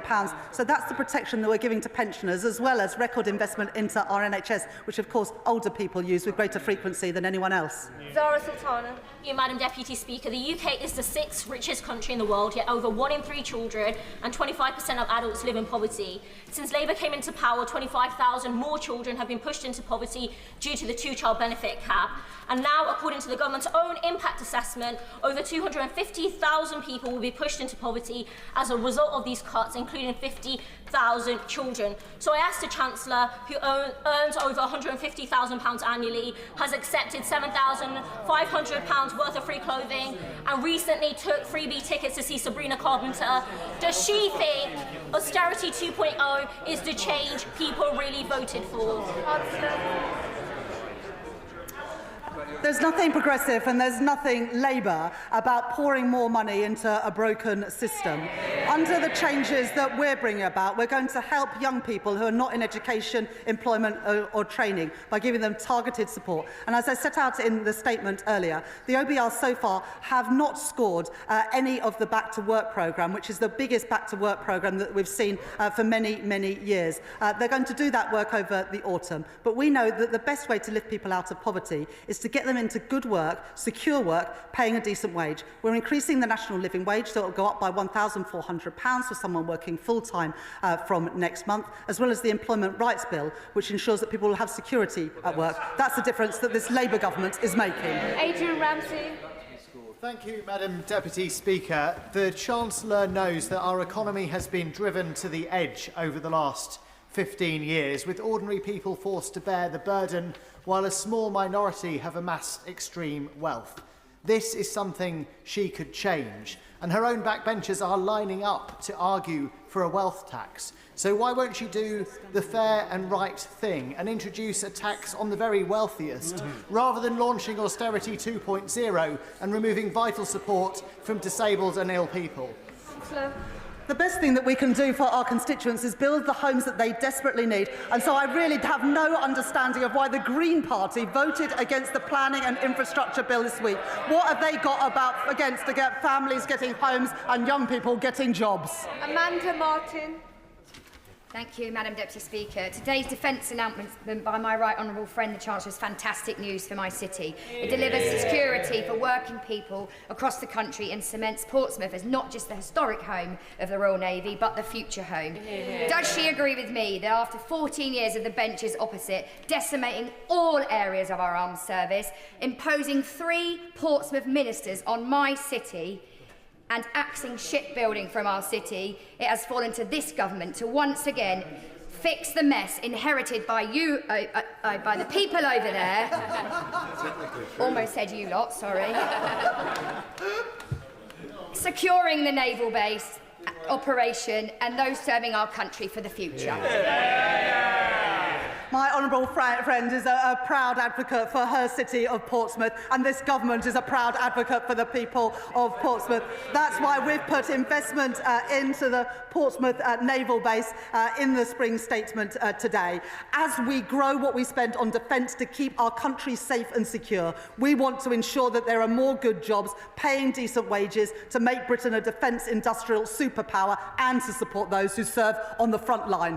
Wendy Morton. Thank you, Madam Deputy Speaker. Today, the Chancellor could have taken action to reverse the damage that she has done to constituents and businesses in my constituency and beyond, but she's failed. She's chosen not to do so. So what does she say to the pensioners, the farmers, the businesses, the charities, the hospices, and all those hard-working people who now face her huge tax rises? Chancellor. When I became Chancellor, I inherited a £22 billion black hole in the public finances left by the party opposite. And we've taken action to address the hole in our public finances. And what I would say to the Honourable Lady's constituents, and indeed, Right Honourable Lady's constituents, is that when they are waiting for an NHS appointment, they're now going to see a doctor and a nurse quicker than they did under the last government, because NHS waiting lists have fallen for 5 months in a row. Ron Slinger. Thank you, Madam Deputy Speaker. Does my right honourable friend agree with me that the main contrast between this and the last government is strength versus weakness? They were too weak to crack down on wasteful spending, they were too weak to address the tax breaks and loopholes for the wealthy, and they were too weak to take on the blockers in the planning system. So does she further agree with me that as the party of vested interests opposite seeks to conserve what has failed, it will take this Labour government to have the strength to take the tough, long-term decisions to build a better and much fairer Britain? The OBR today have scored some of the planning measures that we've taken, which will mean that by the end of the Parliament, the economy is £6.8 billion bigger and will contribute £3.4 billion to our public finances and our public services. That's only possible because we are taking on the vested interests and getting Britain building, backing the builders, not the blockers. And we are the government who have increased spending, who are increasing defence spending to 2.5% of GDP. The Tories had 14 years and they failed to do that. We've done that in the first year of this Labour government. Josh Babarinde. Thank you, Madam Deputy Speaker. Heartbreakingly, last week, St Wilfrid's Hospice in Eastbourne announced many redundancies, citing the national insurance increase as a reason. I've just received a message from Mrs Robinson at Motcombe School, who faces increased costs due to the NIC's hike being passed on from a food catering supplier onto them. Can the Chancellor tell us if she's not going to increase the digital services tax to fund a reversal of that hike, how those organisations are going to be supported to keep doing the great work that they do? At the budget, we set out tax increases on the wealthiest and, yes, on businesses to properly fund our public services. And so when constituents in Eastbourne get to see a doctor or a nurse a little bit quicker, when they benefit from the breakfast clubs that we're rolling out, it's because we had the money to do so. So you can't back the increases in investment in our public services if you oppose the money to pay for it, including the settlement for the hospices. Nadia Whitto. Thank you, Madam Deputy Speaker. I understand that this government has inherited a huge financial mess from the party opposite, caused by over a decade of austerity. But what is the justification for cutting disability benefits, especially when a third of disabled people are already in poverty, instead of choosing to tax the growing wealth of the super rich? For example, a 2% tax on assets over 10 million, which could raise 24 billion a year.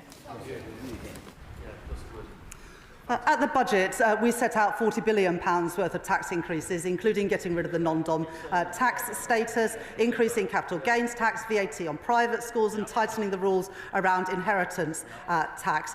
We made those decisions so that we could invest more in our public services, including in our schools and our hospitals, and indeed we have now lifted defence spending within the next 2 years to 2.5% of GDP. And on welfare spending, there's nothing progressive about writing off a generation of young people, and that's why our targeted personalised support will help people get back into work, lift them out of poverty and help them contribute both to their family finances and our nation's finances. Thank you, Madam Deputy Speaker. The Right Honourable Lady talks of financial responsibility, so could she tell us, please, when government bond yields hit their highest level since the global financial crisis, and who was the Chancellor of the Exchequer then?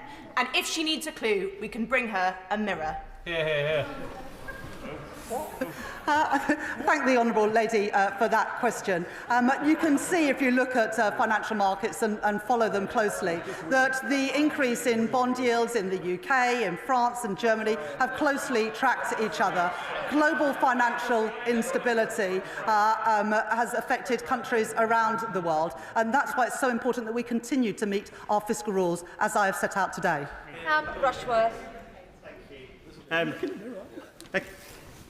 The member for Clacton a moment ago mentioned GDP per capita. I see he's asked his question and ran away.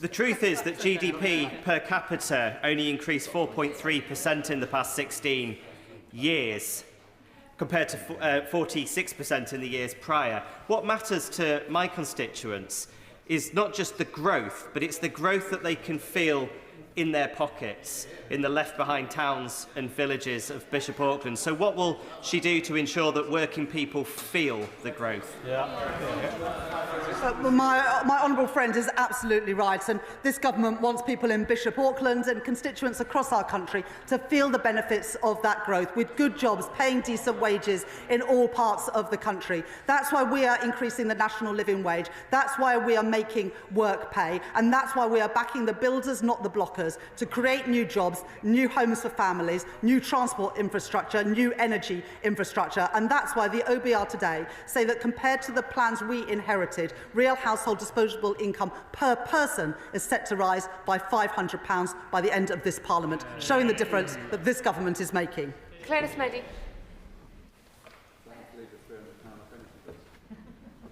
Claire Smeddy, no? Yeah.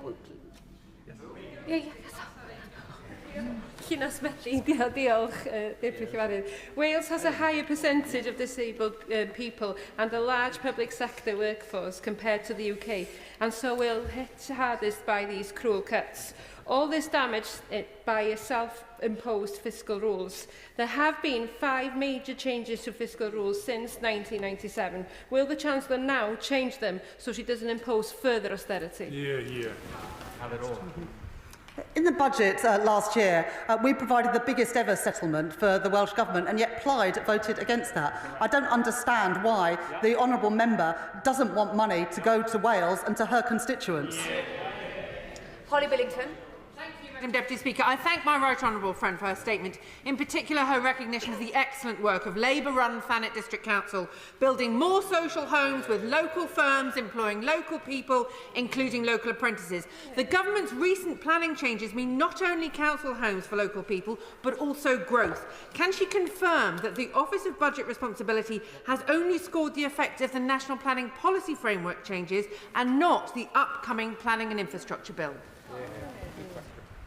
I thank my honourable friend for that question, and I was pleased to note in my statement today that Thanet have already come forward with plans to build affordable housing as part of the affordable housing plan, which I set out more money for in the statement today. What I would say to the honourable lady is that the parties opposite who abstain and vote against the planning bill are voting against homes for our constituents, and they're voting against jobs for our young people. On this side of the House, we back the builders, not the blockers.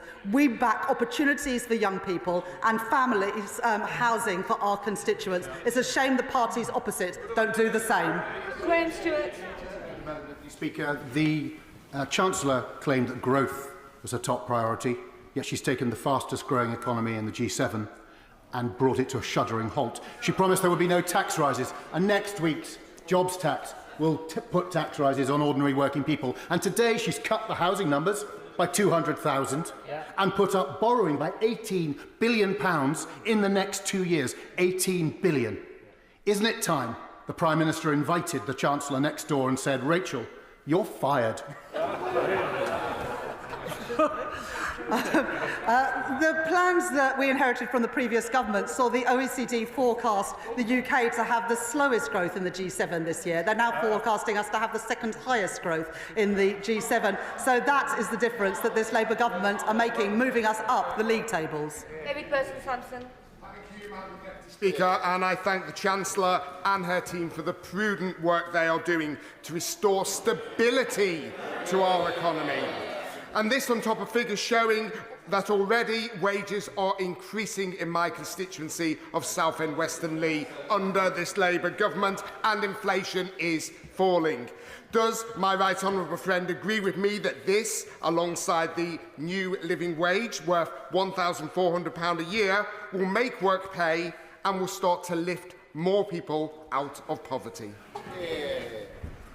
Thank you, Madam Deputy Speaker. I was pleased in the budget last year that I was able to announce a 6.7% increase in the national living wage, as well as a record increase in the youth rate of the minimum wage. That will help lift working people, working families out of poverty, alongside our Employment Rights Bill, which will ensure greater security for those who go out to work. Sarah Dyke. Deputy Speaker, growth is not on the lips of farmers whose confidence in the government is at a low ebb following the family farm tax, the abrupt closure of SFI and now the possible department cuts that could reduce the farming budget further. Charlie from Upton Bridge Farm in Long Sutton told me he's contemplating leaving his ground fallow due to the risk of a failed crop putting his farm further into debt. So will the Chancellor assure farmers in Glastonbury and Somerton and across the country that following the spending review, the government is still committed to championing British farming whilst protecting the environment? At the budget, we put record investment into our farming sector after being left plans by the previous government where they did not even use all of their farming budget. We're determined to give farmers the support that they need. Leslie Chaliska. Can I thank the Chancellor for her statement? I represent Barking, where she will know has some of the highest figures for deprivation in the country. And 20% of working adults there have no qualifications whatsoever. Does she agree with me that only through getting people the qualifications they need, creating jobs, can they ever improve their life chances? I thank my honourable friend for that question, and she speaks passionately about expanding opportunities for her constituents in Barking. The changes to the apprenticeship levy and the growth and skills levy is about ensuring that more people, including her constituents in Barking, can access those apprenticeship courses and those foundation courses. And it's also why just at the weekend we were able to announce an additional 60,000 places on construction courses to help people get jobs that pay a decent wage and offer security, which is what this government is all about. David Reid. Thank you, Madam Deputy Speaker. Given that the Chancellor chose not to mention Chagos in her statement, and given that she chose not to answer the Shadow Chancellor's question on Chagos, can the House now assume that this disastrous deal will not be going ahead, and more importantly, that the UK taxpayer will not be footing the bill? Well, as the honourable gentlemen know, our Prime Minister and President Trump discussed these issues when our Prime Minister was at the White House recently. We continue to work on those plans. The most important thing is that we protect our national security and can continue to operate out of that important base. Neil Duncan-Jordan.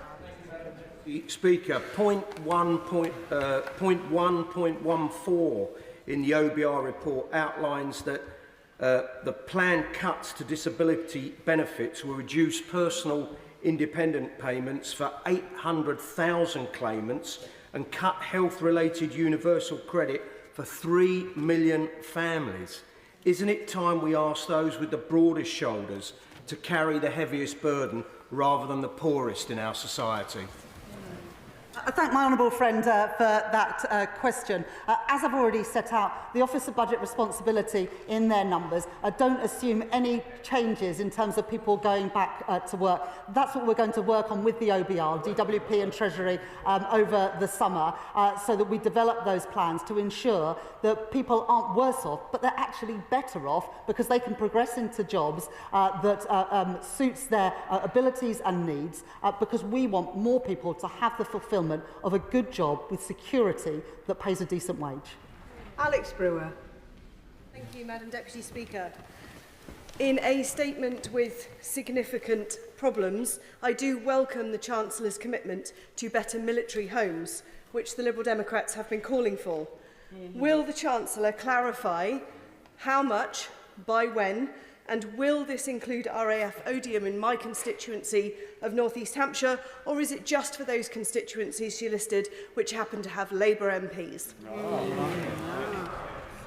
We support military families wherever they are based in the United Kingdom, and we will set out more detail in the spending review in June. But already in the last few months, we have taken back into the public sector homes that were previously contracted out to the private sector, so we can make improvements to military accommodation, something that I know will be welcomed in her constituency and by military families across our country.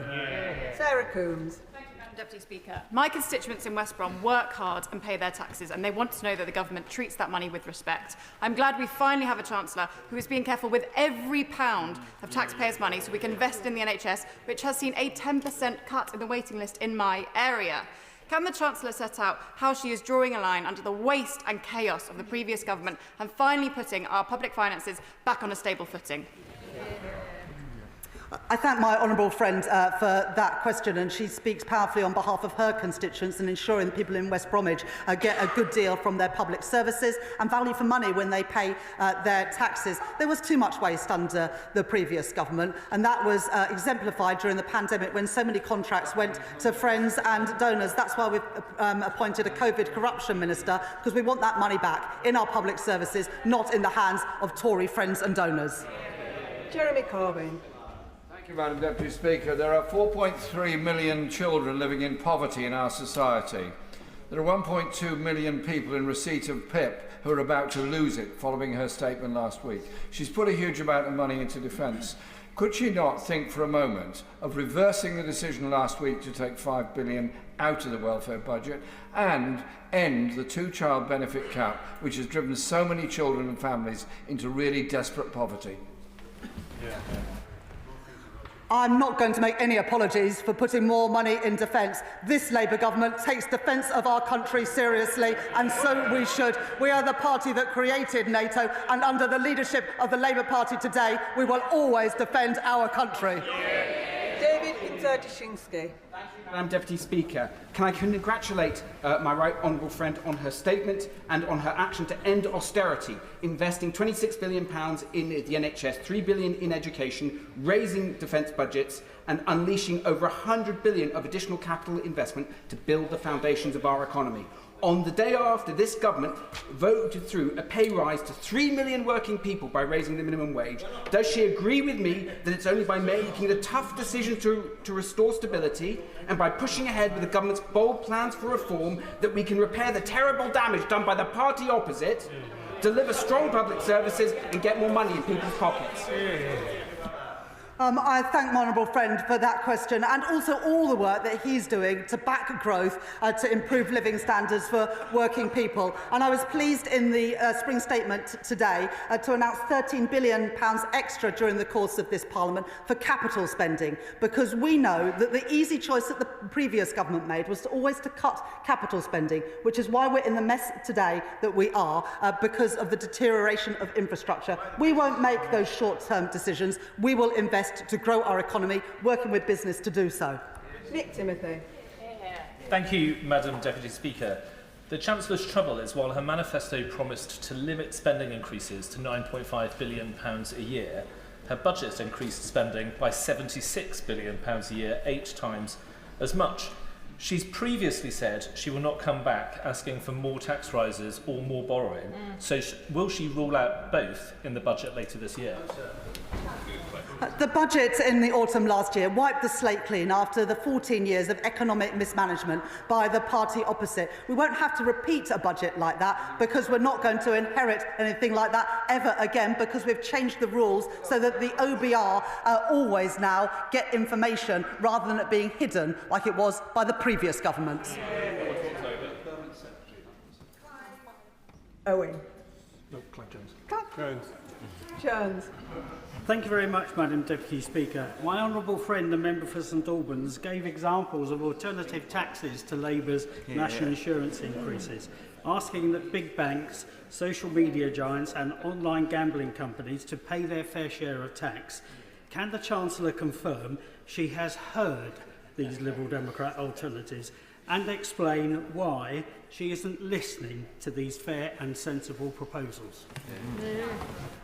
One thing that is scored in the OBR document actually today is the gambling levy that this government has already introduced, and that money will be used to make sure that we regulate gambling properly in our country, and rightly so. Gregor Poynton. Madam Deputy Speaker, for defence companies in Scotland, UK Export Finance plays a crucial role in financing sales to our allies around the world, including Ukraine. Can the Chancellor therefore outline how the increase in capacity in UK Export Finance will help defence companies in Scotland create jobs in my Livingston constituency and strengthen our national defence? Just 2 weeks ago, I was able to announce £2 billion extra for UK export finance, specifically to help defence companies in the UK export. As countries around the world and Europe particularly increase defence spending, I want to make sure that we get those contracts here in Britain to support our proud defence industry, including in places like Livingstone and in Rosyth, where I was meeting Babcock just a couple of weeks ago. Robin Swan. Thank you very much, Madam Deputy Speaker. The Chancellor's statement referred to people who were listening. The President of the Ulster Farmers Union was actually in the public gallery to hear her statement, which didn't reference agriculture or farming at all. It talked about country security and safety, nothing on food safety. It spoke of writing off the generation of young people. The Chancellor's family farm tax will write off a generation of young farmers. What confidence can the Chancellor give our agricultural sector? With specific reference to agricultural property relief, unless you have a farm that is worth around £3 million, you won't be paying extra tax. More than 2/3 of farms are not affected at all by the changes in that relief. And if you do pay the tax, it's at half the rate that anybody else pays, and you can pay it interest-free over a period of 10 years. Very different from the inheritance tax bills that anybody else pays. Mark Ferguson.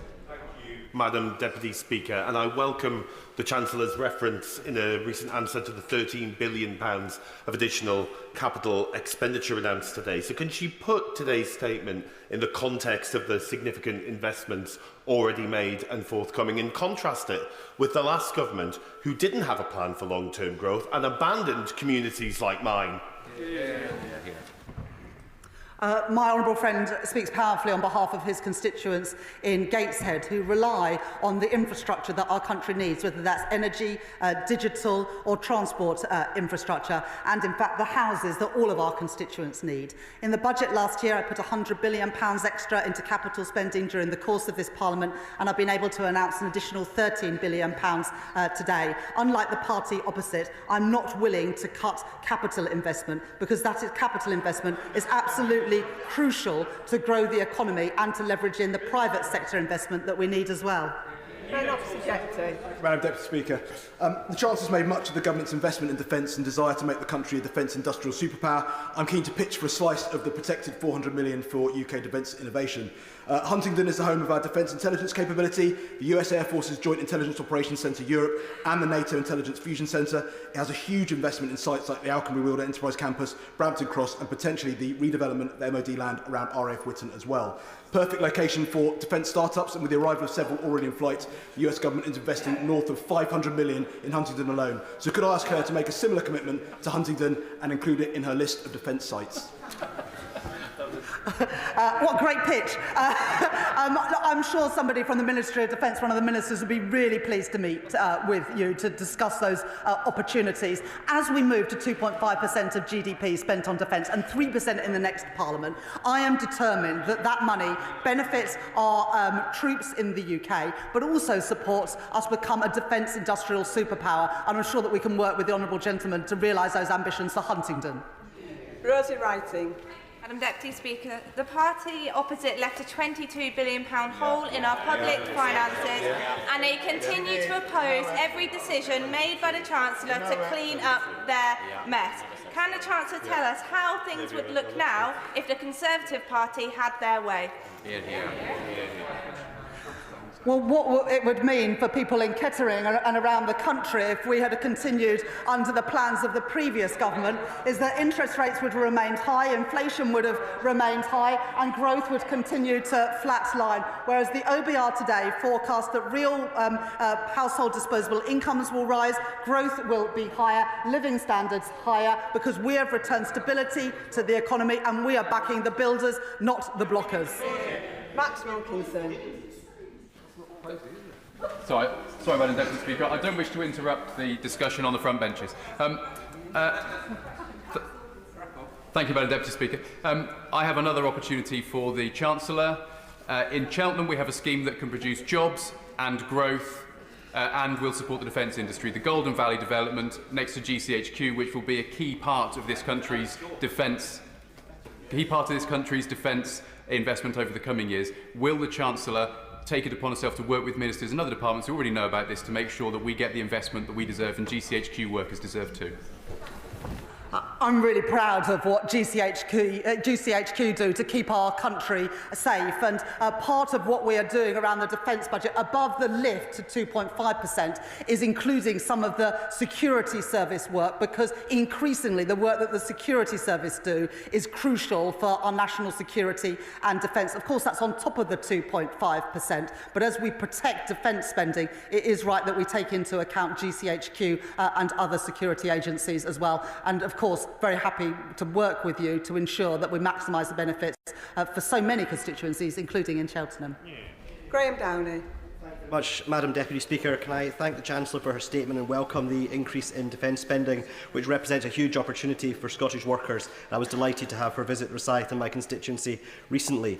Will she work to ensure a continuous shipbuilding programme in this country to maximise the opportunities for Scottish workers? And does she agree with me that it is utterly shameful that these workers have been ignored by the SNP for the last 18 years? And will she confirm that this Labour government will always value the role of shipbuilding for our economy and our national defence? I couldn't agree more with my honourable gentleman. It's just a shame that there's no SNP members in the House, although there are so few of them, to hear what he said. Perhaps the honourable gentleman would write to the SNP and ask them why they refuse to back the defence sector in the United Kingdom and specifically in Scotland. Adnan Hussain. Thank you, Madam Deputy Speaker. It is estimated that in under 5 years, there will be over 3 million families in receipt of disability benefits who will financially lose as a result of today's announcement, with an average loss of £1,720 per year compared to inflation. Is the Chancellor comfortable knowing that she has brought despair and horror to disabled people and their families across the country? We have a very basic principle that people who deserve to be protected should be, those who can work should, and that we need a system that is sustainable. We don't have any of those three things today, and that's why we're reforming our welfare system, to give additional support for those with the highest needs, to give personalised, targeted and guaranteed support to help people back into work, and to ensure that we've got a system that is sustainable so it is there for generations to come. Louise Jones. As the Chancellor will know, the East Midlands is often at the bottom of investment league tables, and indeed we do suffer through a lack of transport planning. Will the Chancellor outline to me, however, how the extra public investment and the National Wealth Fund will change that and deliver for people in North East Derbyshire? I thank my honourable friend for that question. People in North East Derbyshire will benefit from the additional homes, whether they are able to buy those homes, to rent those homes, or indeed to build those homes, as we expand the number of construction apprenticeships and 10 new technical excellence colleges in construction. And they will also benefit from the increases in real household disposable income, because what we want when the economy grows is to have more money in people's pockets, and that's what the OBR confirmed will happen today. Helen Morgan. Madam Deputy Speaker, pharmacies like Green End Pharmacy in Whitchurch in my constituency are struggling with the impending hike in employers' national insurance, business rates, and in fact that they don't know what they were being paid for NHS services this financial year, let alone next. Can the Chancellor confirm whether Pharmacy First will be continuing beyond the end of next week? Well, I'm sure that the relevant health minister would be willing to meet with you to talk about that. But because of the investment that we put into our National Health Service last year at the budget, more than £20 billion of additional funding, we are able to start to rebuild our NHS, reduce waiting lists. Indeed, we have done that now for 5 months in a row. Madam Deputy Speaker, as we secure Britain's role in a changing world, I welcome the Chancellor's focus on defence innovation, and I thank her for referencing my community, Aldershot and Farnborough. We are ready to serve. When it comes to defence innovation, too many small and medium defence businesses in my community struggle to get access to the banking and finance facilities they need, often on the basis of self-imposed ESG criteria. Will the Chancellor join me in welcoming the investors and financial institutions that have responded to the campaign that I am leading with my honourable friend, the member for York Outer, calling on our banks and our fund managers to broaden their approach so that we can defend our country, support Ukraine and fire up our industrial base? I was pleased to be able to mention my honourable member's constituency in my statement today. As home of the British Army, on behalf of this government, we thank the people of Aldershot and Farnborough for the service that they give our country every single day. And my honourable friend is right to mention the importance of companies in the defence sector, whether they're big companies or small, being able to access finance. That has never been more important than it is today when we see the threats posed from Putin continue to grow. And so I urge everyone in financial services to do their part to make sure that our fantastic defence startups have the money that they need to grow and help defend our country and our values. Final question, Jim Allister. Would the Chancellor better explain how the civil service cuts will translate into the devolved regions and the impact on future block grant allocations? And are there lessons to be learned from the fact that in 2015 the Northern Ireland Executive had a voluntary exit scheme upon which they spent £700 million and then proceeded to re-engage hundreds of civil servants as agency workers? Are there lessons there? That is a really important point that the honourable gentleman made, and that's why we haven't set a number on the number of the reduction in the size of the civil service and instead have made it an admin target, because what we don't want to see is the number of civil servants fall and then the number of agency workers and consultancies increase. So absolutely this government will learn from failed efforts both of the UK government under the Conservatives and other administrations in the past. That concludes the statement, and I'll give the House a few moments to settle down before we come to the 10-minute rule motion.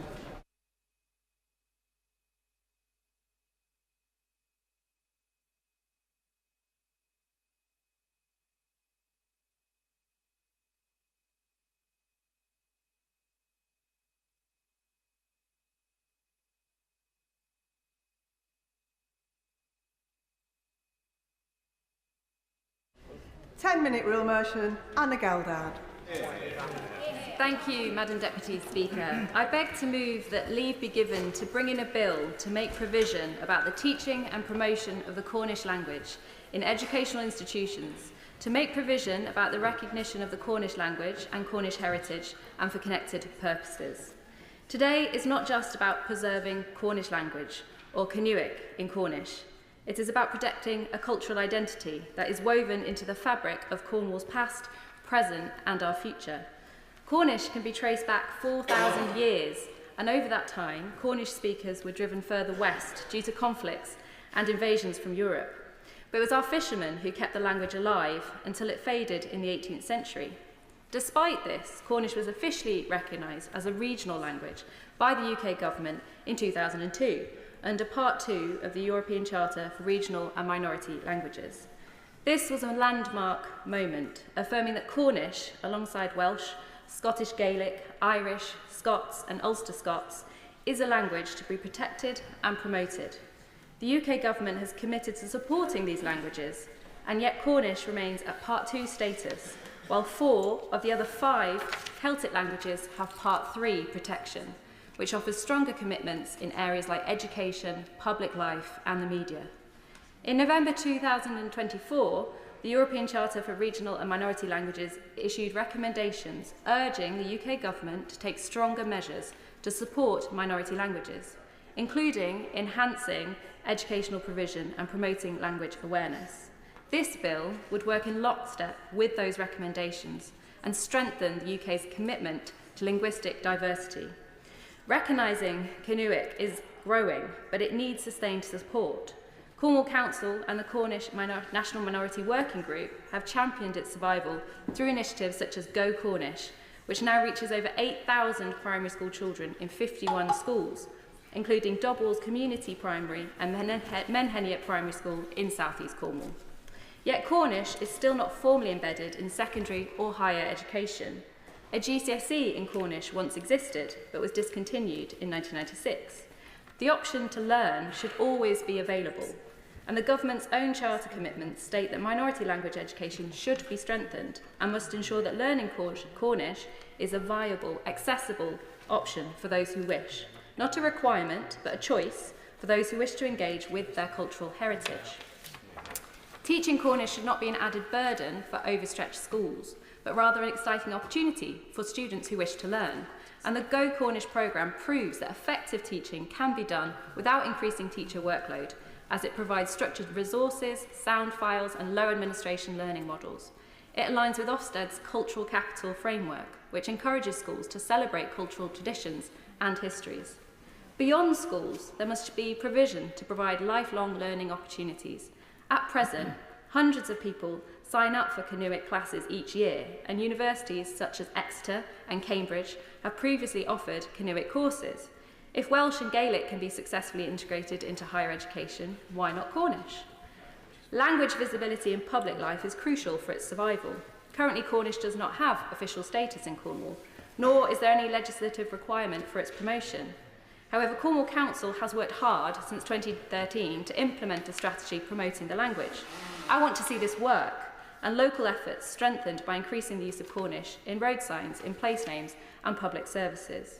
Canuic is a beautiful and expressive language, reflected in the meanings behind some of the names of our towns and villages. Menheniot means sanctuary of St. Neot. Cargreen translates to seal rock. Lugh means sea lake. And Luxillian signifies the place of a saint. Understanding these meanings not only improves our knowledge of the language, but also deepens our sense of belonging and connection to Cornwall's history, landscape and identity. The Media Act 2024 now ensures that public service broadcasters must consider content in regional and minority language, including Cornish. Yet obstacles remain in efforts to enhance visibility and normalise everyday use of the language in media, such as local radio, television and on online platforms.